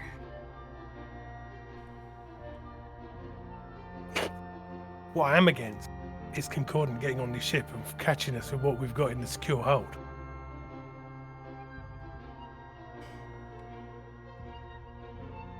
About I that... concur. Exactly. Yes. Vaskir points to you, Heyoka. About that, yeah, that thing in the hold, you, I don't know what you're talking about. you know exactly what I'm talking about. Exactly. We all... Oh, shit. Yes, if Concordant finds us with that, then we are, I dare say, Galactic Criminals slot number 1. You say we'd be famous. Heyoka points at Vaskir and just says plainly, loose lips turn ships into unicorn vomit. Throws Just his think hands you'll up. be the dread Captain Vaskir. Dead Captain Vaskir, more like, but fuck it. What's the expression? We ball. Maybe. But what's in Melkor if we want to just try to go that way? Or is there not much in Melkor and that's why we would want to go that way? Vaskir pulls up, sort of shunts you to the side for a moment, Maisie. In fact, you left the room, so he sits at your console and brings up the star map for the Melkor system. All right, so the fourth planet, of course, is where they're actually going to have stuff, yeah. No. Why would you think that? Because of the fourth planet conspiracy. Vaskir begins to tap. Actually, yes, it's terrestrial, temperate, breathable atmosphere. Well, I think you may be onto something there, Dirigo. That's right. It's an elaborate plot by the Concordate to control people.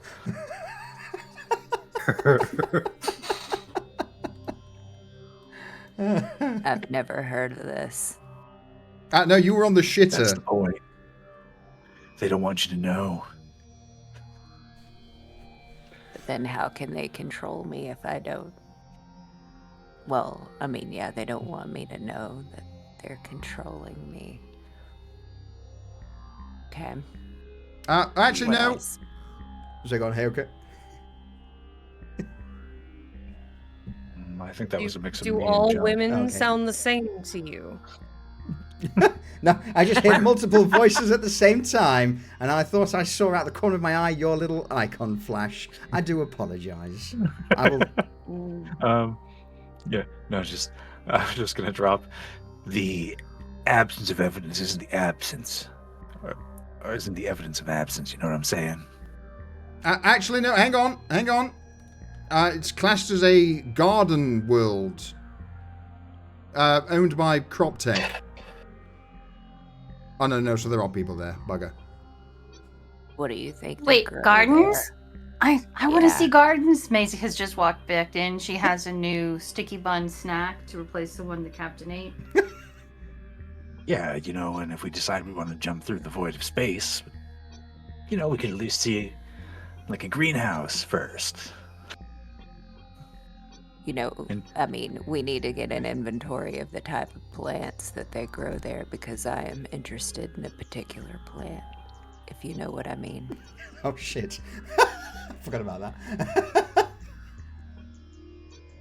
I mean, it's a garden planet largely owned by the people that make crop sticks. I bet that they have that plant there in a lot.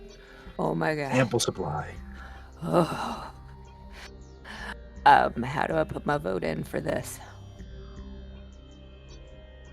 I mean, all right. So let's say that we are considering the suicidal endeavor of jumping through the void to fuck knows where.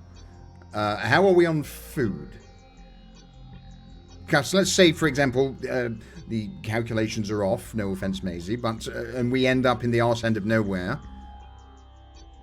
Will we have enough to sustain ourselves for a bit? I think that we'll be fine. We've got Hyoka's new dog if we need it. I don't think Stella. that dog would see Goran through a single meal, You honestly. hungry, Stella? Let's drool in.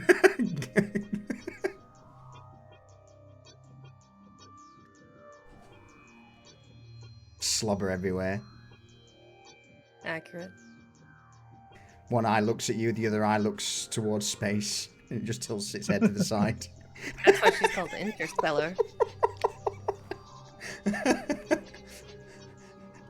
Its long tongue just hangs out of one side of its mouth. Wall-eyed, slobbery ground.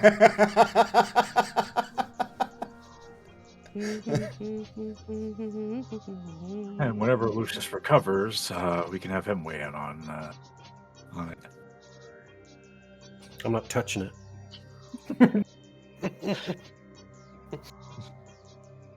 Listen, I inventory all of the supplies. If Maisie could just look in the spreadsheets of the inventory, she'd be able to tell us.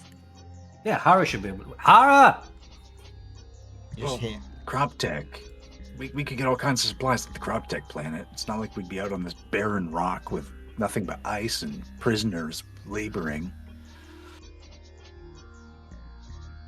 Two words. Crop tech. Organic chocolate. No. Not after last time. Mm-mm. No fun. Is Listen, I someone... got an It was idea. fun. Go on with that. I got an idea. All right, let's put all of our options on a piece of paper or whatever, and then we have somebody just draw it out, and whatever they draw is what we do. 2 options. Just put 2 options in there. Or, and hear me out, right? Famous last words. Hear me out. I've got a cunning plan. Here. He just puts a finger to your lips, Dirigo. Since we don't want to be here, and we want to sort, necessarily remove ourselves from this whole situation with the unicorn vomit or whatever's happening, we pay a visit to this crop tech garden world. We purchase. He takes finger off and makes air quotes with his fingers. Purchase some goods that we need for a long voyage, and then we hightail it out before they come calling for payment. So your usual. Clicks his fingers and points to you, Maisie. Yes. I would not call that a cunning plan for future reference. Jax, we can get in and out in no time. Quick land. Ship could take, worst case scenario, they may have a couple of, defensive guns, but she'll hold together, right? Yeah, we've got point defense now. Well, there you go, see? Perfect. We go in, we purchase some shelf-stable goods from the CropTech Corporation, and then we depart with our bag of groceries. Thoughts? Okay, hear me out. We have thousands of credits available. What if this one time we resupply legitimately so we don't have more fucking corpos chasing us? Just putting it out there for your consideration. You got a point. And Vasquez will look to the rest of the crew. It's so crazy it might just work.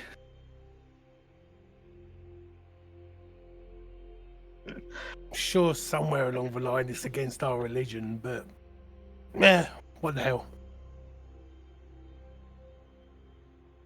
And bonus, if we need more supplies in the future, we can go back without fear of jail time or prosecution. let's just circle back to that, we've got a lot of credits thing that you said earlier. We, not you. Wait, hold on. I like the thrill of doing it dangerously, though. Exactly. Should anything Go on, Jax. and should anything go wrong, we've always got the unicorn vomit. Yes. Yes, because turning a verdant fucking world into a fucking space sludge is a great idea, yeah? It's not our world. That planet the world goes. that we get crop sticks from a Mafet. Do you really want to deal with a Mafet a world where Muffet doesn't have crop sticks? Now listen, hear me out. We can start our own crop stick farm, and then we can monopolize on it after Jax drops the unicorn sledge on him. Is that really how we want to use the unicorn? I mean, we would be rolling in credits after that. It's hard. It's a last resort thing. Should anything go wrong, unicorn vomit. See, I don't think you guys understand the beauty of my suggestion.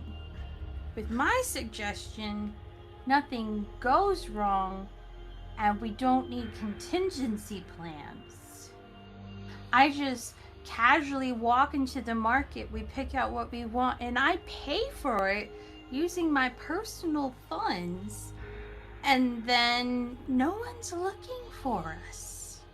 I don't like it. I hear what you're saying. No one's shooting at the ship as we try to leave. But when in our history has anything, and I mean anything, gone to plan? I don't think we've ever had a plan this simple. I mean, my plan. Let's give it a go. And legal, might I add. You know, you're going to agree to a price, and then you're going to be like, oh, but there's taxes, and then that's how they're going to get you. That's when you should stab him. Oh my god. Okay, we'll go the legal way, but while we're traveling, I'm just for my own amusement, I'm going to design a unicorn vomit delivery system. Can We have we, a missile launcher now. Oh god. Jax, can we agree before we drop that I have gotten a few plants onto the ship? And Jax is already grabbing Dorigo to look at missile launcher. Just over his shoulder he goes, I promise nothing. Maisie just got her face in her hands like, oh my god, I'm surrounded by idiots. So Mafet leaves abruptly because she's like, oh shit. And she's going to go find whatever she can to build that hydroponic system that Dorigo was telling her about. Like, she's got to research it and put it together. She feels like she doesn't have enough time because Jax has got a heavy finger on that trigger.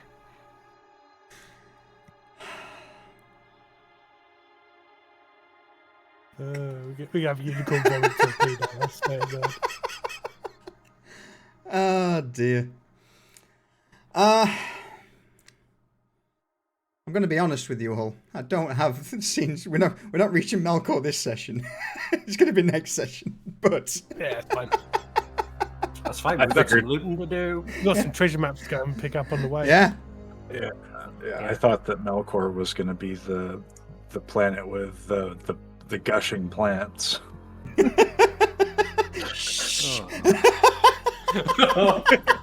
What's a gushing plant? I feel like we're gonna find out. I'd pitch it to you, but it's better if you see it in person.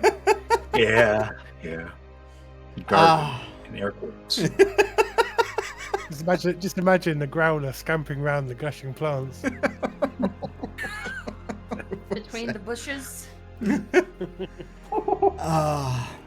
It may or may not be, a certain map you guys saw me design 6 months ago, plus. Ages ago, now brought to fruition.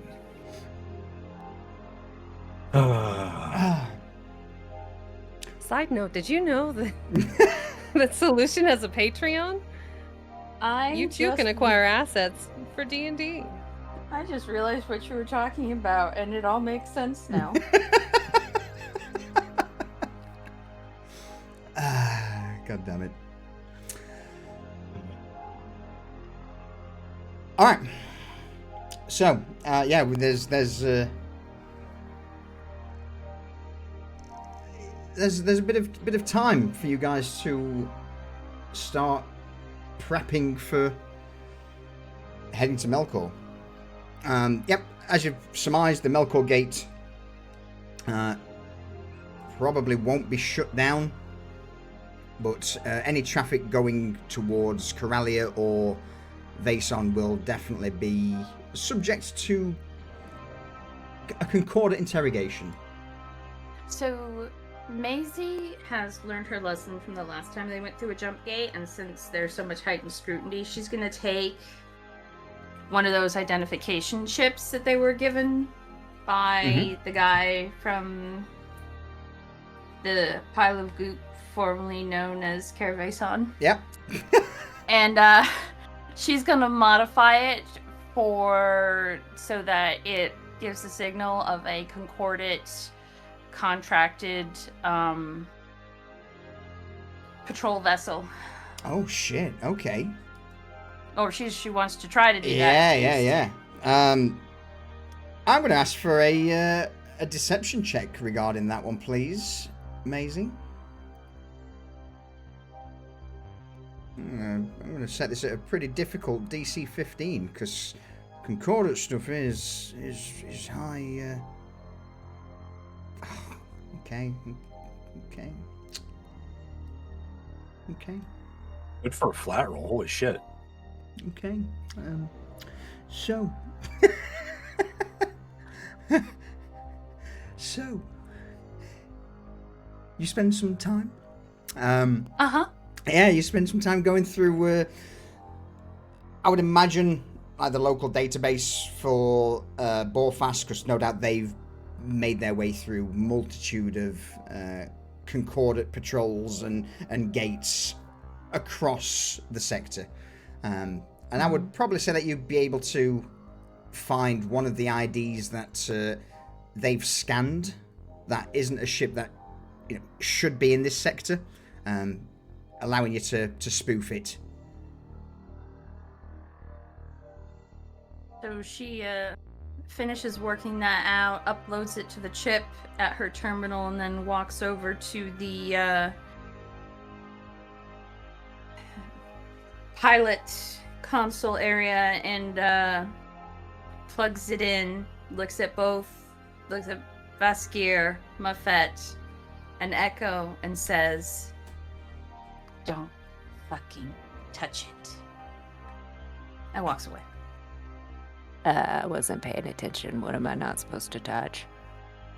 This thing ID right. chip. Vaskir points, goes to move his finger towards. This thing right here. Don't touch that. What is that? What's It's it gonna doing? get us through the checkpoint more easily. Don't touch it. Don't touch it. Don't touch. Do you want me to put a sticky note on it that says "Don't touch me"? Yeah, probably label it. Because if it's not labeled, I'm gonna want to touch it. Maisie goes to her quarters and digs around in her closet, and amongst all of the identical outfits and jackets that are hanging in the closet, behind the back wall of the closet, there's a panel, and she opens it and pulls out what looks like a pristinely well kept but very old Solari label maker.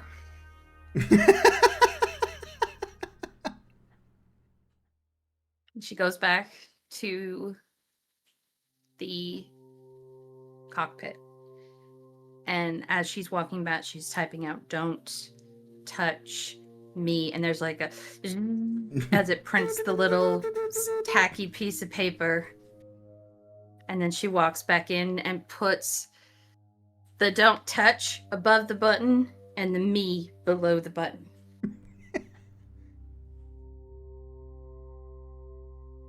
Does that work for everybody up here? Works for me. Yeah, sure. Yeah, makes sense. Okay. Can I This is have that? this is an antique, you know. It's been in my family for a really long time. Can I have it? No. That reminds me. Are borrow you No. are you using that What? sword, Buffet? asking for a friend. Can you print out a label that says, "Don't touch, Captain"? I want to stick it on my sword. Is there a comma between the touch and the captain? Yes. Okay. And she starts typing it out. Don't touch, comma, captain. Here you go.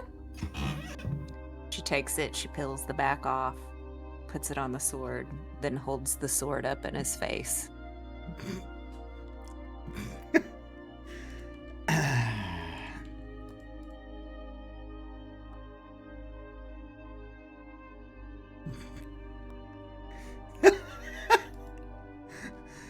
Ah, dear. He looks at this sword in front of him, looks to the side, tilts his head, sees the label, exhales visibly within his helmet. You see his shoulders slump. All right. Fine. Maybe I'll find another one, a better one somewhere. Maybe. Why do you need two swords? I don't have to. I've got none. Well, what's that hanging from your belt? The electro saber we gave you a few days ago. Yeah. He looks down, sees the saber. Oh! Aha! See? He draws it, flicks it on. It'll never Hey. be this one, though. Watch it! And she goes to put her label maker away before it can get hurt.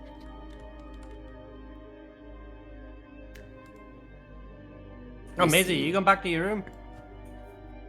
Yeah. I'm coming with. I need to talk to you. Okay. You leave Vaskir and Mafet in the cockpit. Maisie, Echo, retreat to Maisie's chamber.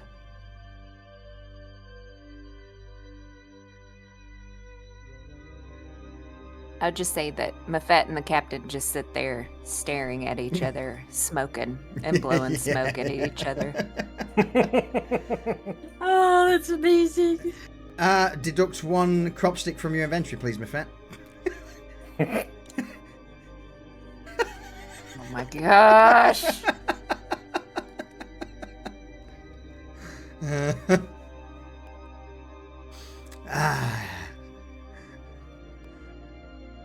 I shall deduct one from Vaskir as well. I'm gonna need to go load up. As Vaskir reaches into, or flicks his coat open on one side, reaches into a pocket, you see that there's probably 3 packs, 30 or more crop sticks. As he just takes one out, sticks it in the vent in his helmet, closes his jacket, and you just see a smiley emoji projected on his helmet as he takes a deep inhale.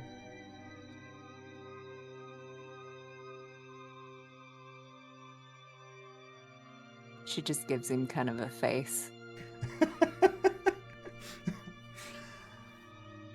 Echo, Maisie. Unless anyone else has got something they wish to jump in with for the moment.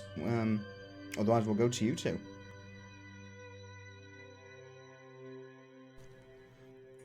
No? Okay. So Echo will just follow Maisie into her room and close and lock the door behind them. You're like, cool. All right. What's going on? If we're going to, ever blind jump in this vicinity, out of this system, we're gonna need the calculations done anyway, right? Oh, yeah. Yeah, you're right. Right.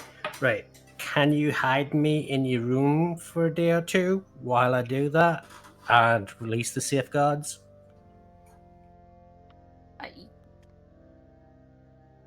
Are you sure? Yeah, just don't fucking let anybody in the room.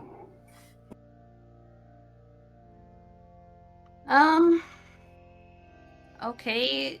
Do you need your whole exoskeleton while you do that, or? No, probably a bit better if you take my core out and plug me into your computer. Okay. I'll just tell everybody we're gonna do a full reboot and recharge, so you're ready for the mission. That'll get you like a day and a half of time easy. Yeah, cool. All right, cool. Yeah.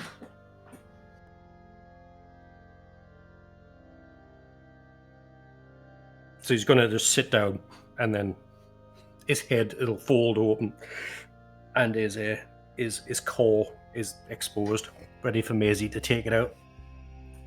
Yeah, Maisie will delicately extract the core, and then she's got a little stand on her desk that's like specifically built just for this. So she'll place it on that little stand, and it'll kind of like click in. And with that, he is directly connected to her computing system that she keeps on her desk, that all her wristbands and holoscreens are actually attached to, or like projections of. So he's directly wired into her entire knowledge base. What does your core look like, Echo? What is it?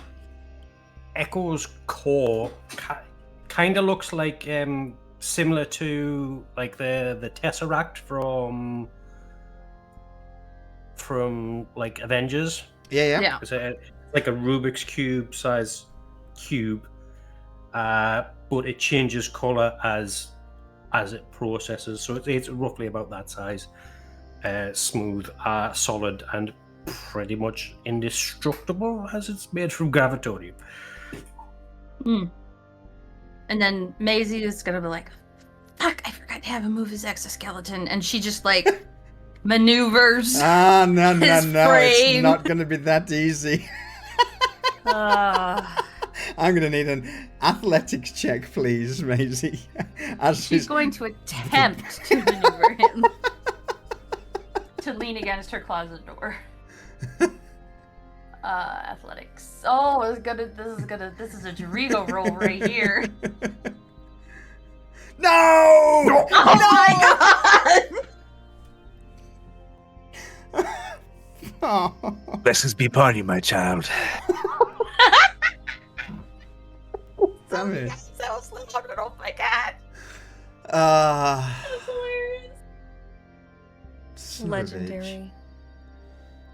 What's it look like as you maneuver this now lifeless, unmoving chunk of metal? At the last minute, she remembers she can use her bracelets to control his exoskeleton, and she just makes him walk over and park himself in front of her closet.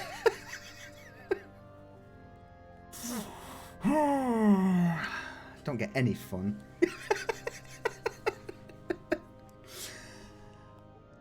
Is there any changes to the ship, Echo, as you are plugged in? Or is this just purely into Maisie devices? Yes. Astrometrics is completely offline as Echo uses the entire bandwidth of the ship to draw in information and compute. So that basically means for the rest of you who are aboard the Starhawk, You can do everything manual. yeah. Maisie's gonna read a book. Do you have a pen light?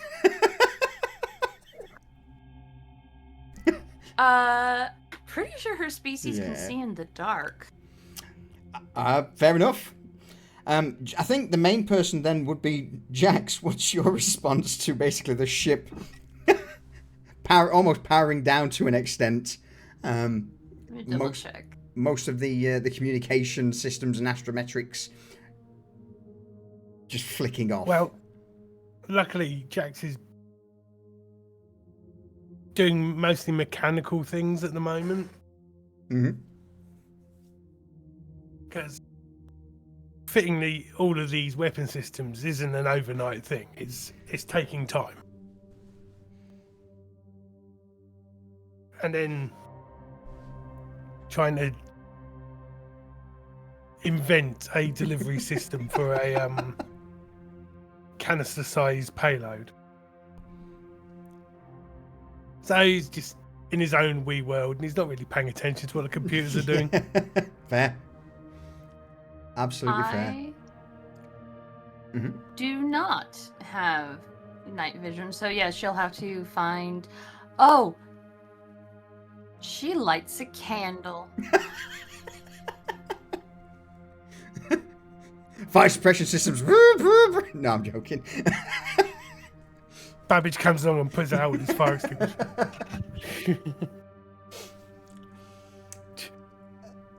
Mafet, Dirigo. Head to it. Oh my god. Mafet, Dirigo, Heoka, anything you guys want to do, as you're probably going to be a few hours without light on the ship, or did you guys step off and board the mining barge? I would have stayed on ship. Heoka would have stayed on the ship and like been slowly acclimating Stella to the her new like bunk, and you know, like this is we don't go in here because this is where the scary, you know, medic bot lives, and we don't go in here because this is where the scary unicorn vomit is, and we don't go in here, you know, like just equating yes here. Xenobiology here, no. check. Yeah. Okay. Which is The very We'll see. bottom of your skills. There would be a moment where she seems to take on, or at least some semblance of understanding, at least for Sawbones. That is, of course, until at one point, as you are in the central corridor of the mid-deck, you leave the lounge, or in fact, even better, you step out of the medical chamber, and just at the far end, something freezes. Stella freezes. Stella lowers down, starts salivating, growling, and at the far end of the corridor, in a catatonic state, Hara.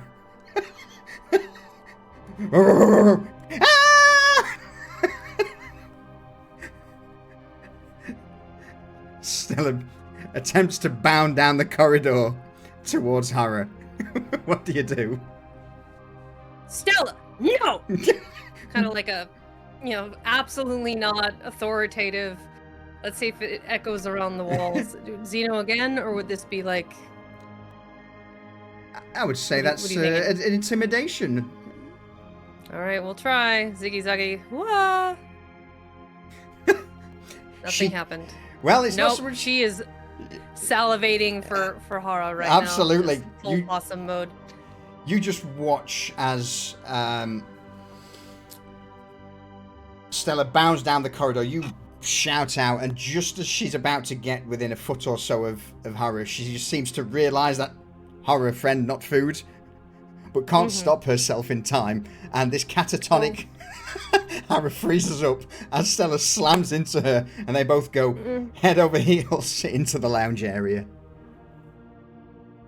Oh god. Well, could have been worse. Could have been worse. Yep. Okay. I'll like Help! quickly. I'm gonna quickly Help, run God! over. Yep. Get Stella off and of Hara and like help Hara up and like sorry we just got her. She needs to learn some training. She will work with you occasionally on the ship though to help protect you. That is what she's here for. Like protect. You know, like Yeah. this protect.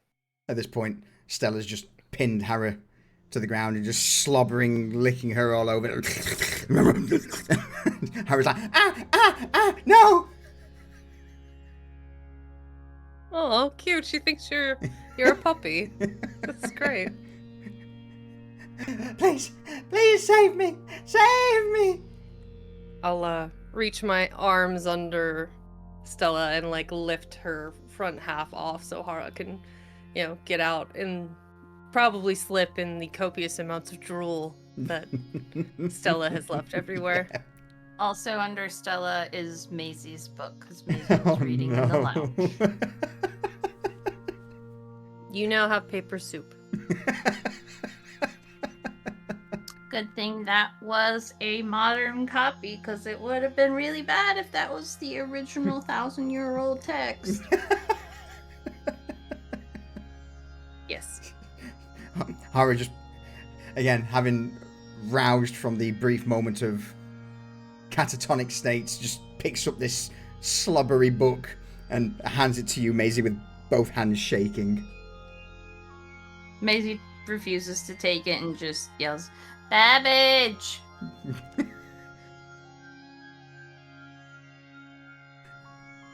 What does Babbage do? Does he enter? Yeah, he just comes scuttling along the corridor. Can you dispose of this, please? Use it as, like, haste or something. I don't know. It's not a book anymore. Babbage's little flamethrower comes out and he goes... And Maisie uses the flamethrower to relight her candle. Hard to argue with that. Yeah. And pulls out another copy of her book. Oh, man. Mafette, how's your hydroponics going? As there's a brief power cut across the ship. So it's going great. She's still just searching the ship, but when the power went out, she just created like a little light orb that she's using as she's rummaging through the ship and taking things as she needs. It's almost like Mafette's turned into an old woman with a gardening hobby. Very much so, but it's to feed an addiction. In this sense, there's no purpose of bringing her joy. This is more for helping her get her fixes, and she's very, very hopeful that it will be much more potent, and maybe she can create different strands that are really great. So she's very hopeful. Beautiful. All right. She thanks Dorigo for the idea.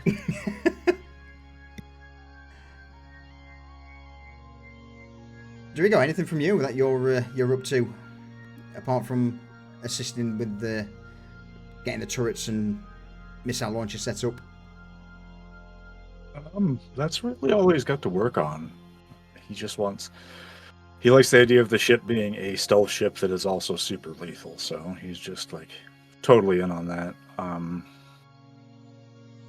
also, Maisie said already that she would be trying to pay for supplies out of pocket, so he's not too concerned with that either, because he shelled out all the money for the explosives from his stuff, and he has no problem with that. He's good with it, but it's just that's what he's focusing on. That's his thing. Okay. As a new cycle starts, Echo, you're still in your quantitative state, going through numbers after numbers, trying to what exactly are you focused on? Just a path? He's trying to compute safe jump vectors out of this system into neighboring systems from each celestial body. So he's taking in like gravimetrics from each. So he has to map everything that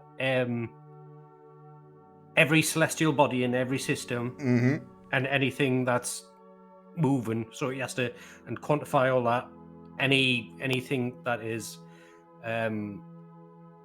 like outside of organized space, like black holes, supernovas, uncharted star systems. So he has to like rectify and track gravimetrics on everything in the local system.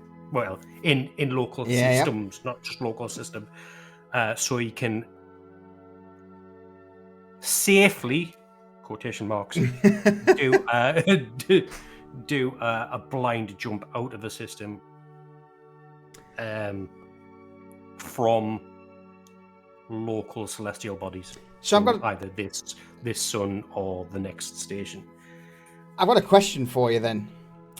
Mm-hmm. This sort of calculation, is this a routine thing that anyone can do? No.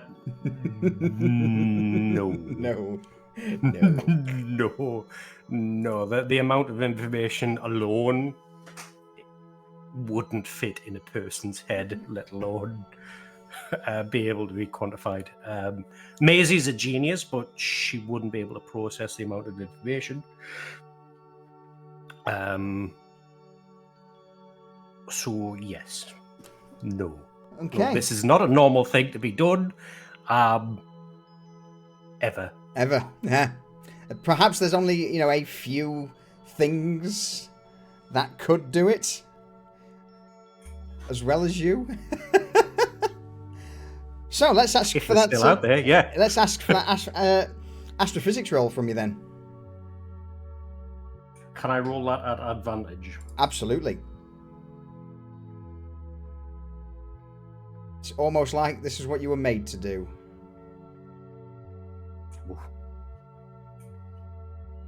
A dirty 20. A dirty 20.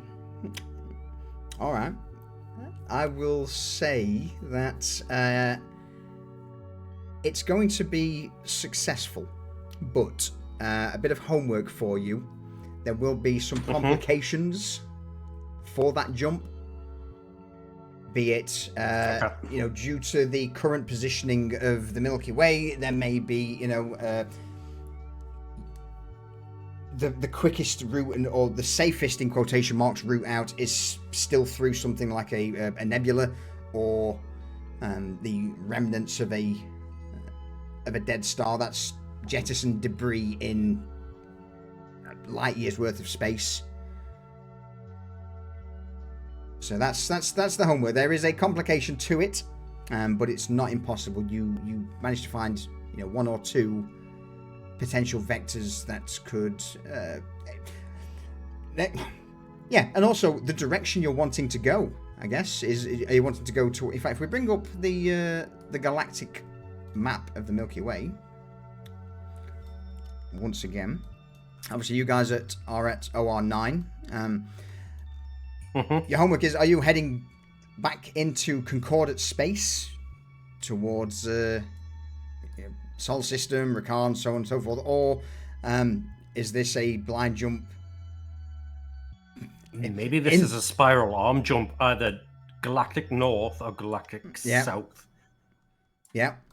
So I'll prep one for north and one for south. Yep. Depending on where everybody wants to go. Absolutely. So that's your homework then is okay. Complications that could arise. Yeah. Complications that could arise from moving arms.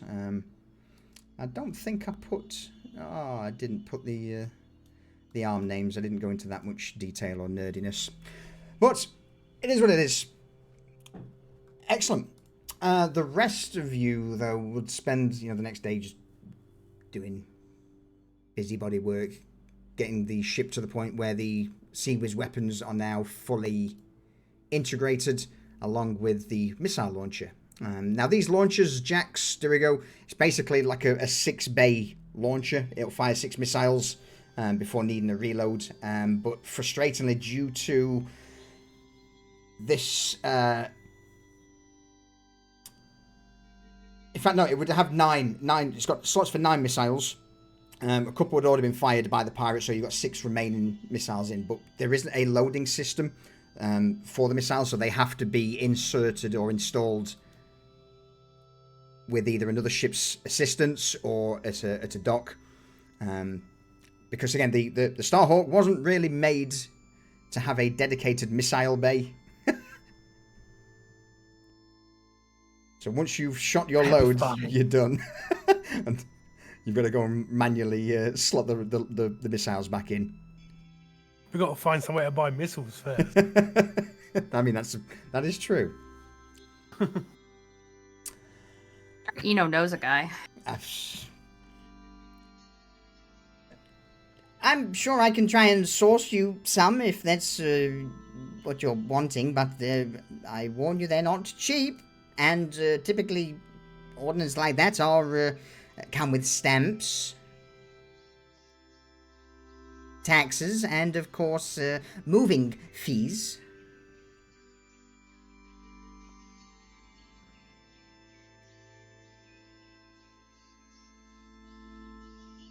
But I think that is... Oh, go on, Jax. Say, we'll stick a pin in it for now, and we'll worry about it later. Absolutely. I want to know that it fires without blowing up the ship. I mean, yeah. I'm sorry. They're going to. You think there's a chance these will detonate? All right. No, I told it. It's 100% safe and fine. Side eyes you for a moment, Jax, before. Mm-hmm.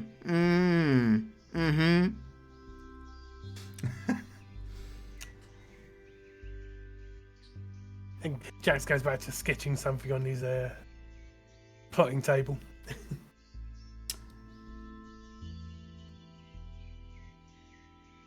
I think what I'm probably going to do then is cut the session a little short, as everyone's got things to do. Obviously, there is the going out and grabbing some of the caches for the Nightglass pirates and the Ashbelt freebooters. But I think rather than potentially drawing this out for a ridiculous amount of hours, I would say a day and a half passes in the blink of an eye. Echo, your calculations are done, but we'll pick up the result and you coming out of that state next time, so you've got some time to think on it. The rest of you, having made your or passed the time through various means in the darkness of the ship, cycle begins, and we'll see the outcome next Sunday. See what we want to do and where we want to go, and if we are pushing through to Melkor, if we're hitting some of the pirate caches.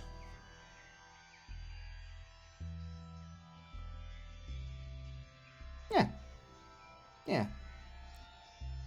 Any closing statements or questions, comments?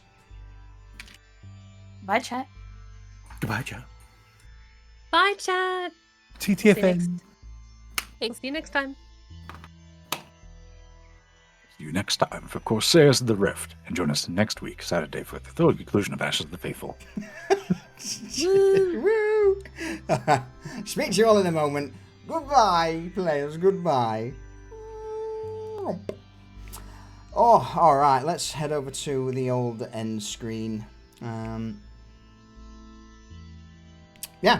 Not going to artificially inflate a session. I think we've pretty much ticked all the boxes that we need to do, and the other stuff is, a little more long-winded, entertaining, potentially a bit of fighting somewhere. Who knows? We shall see.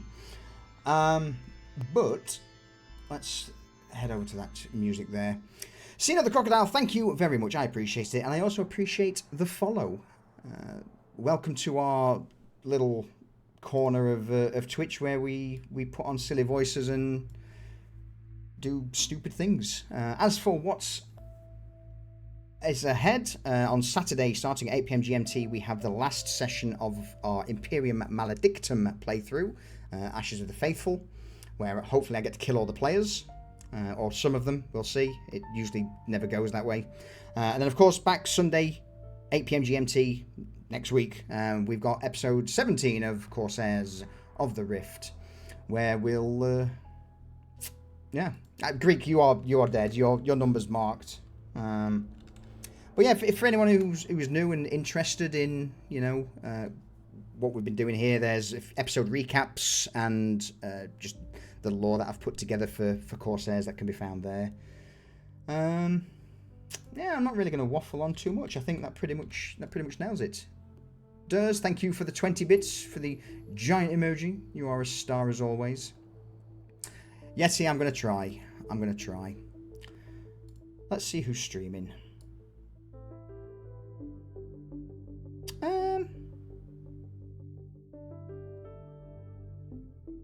Who's doing things? Do you know what? They raided us last time. Let's go raid Brotherhood of the Dice, because they raided us yesterday. Was it yesterday? Day before? One of the two. Let's go show them some love and support, and I will see you all next weekend for more bullshit. Ta-ta for now.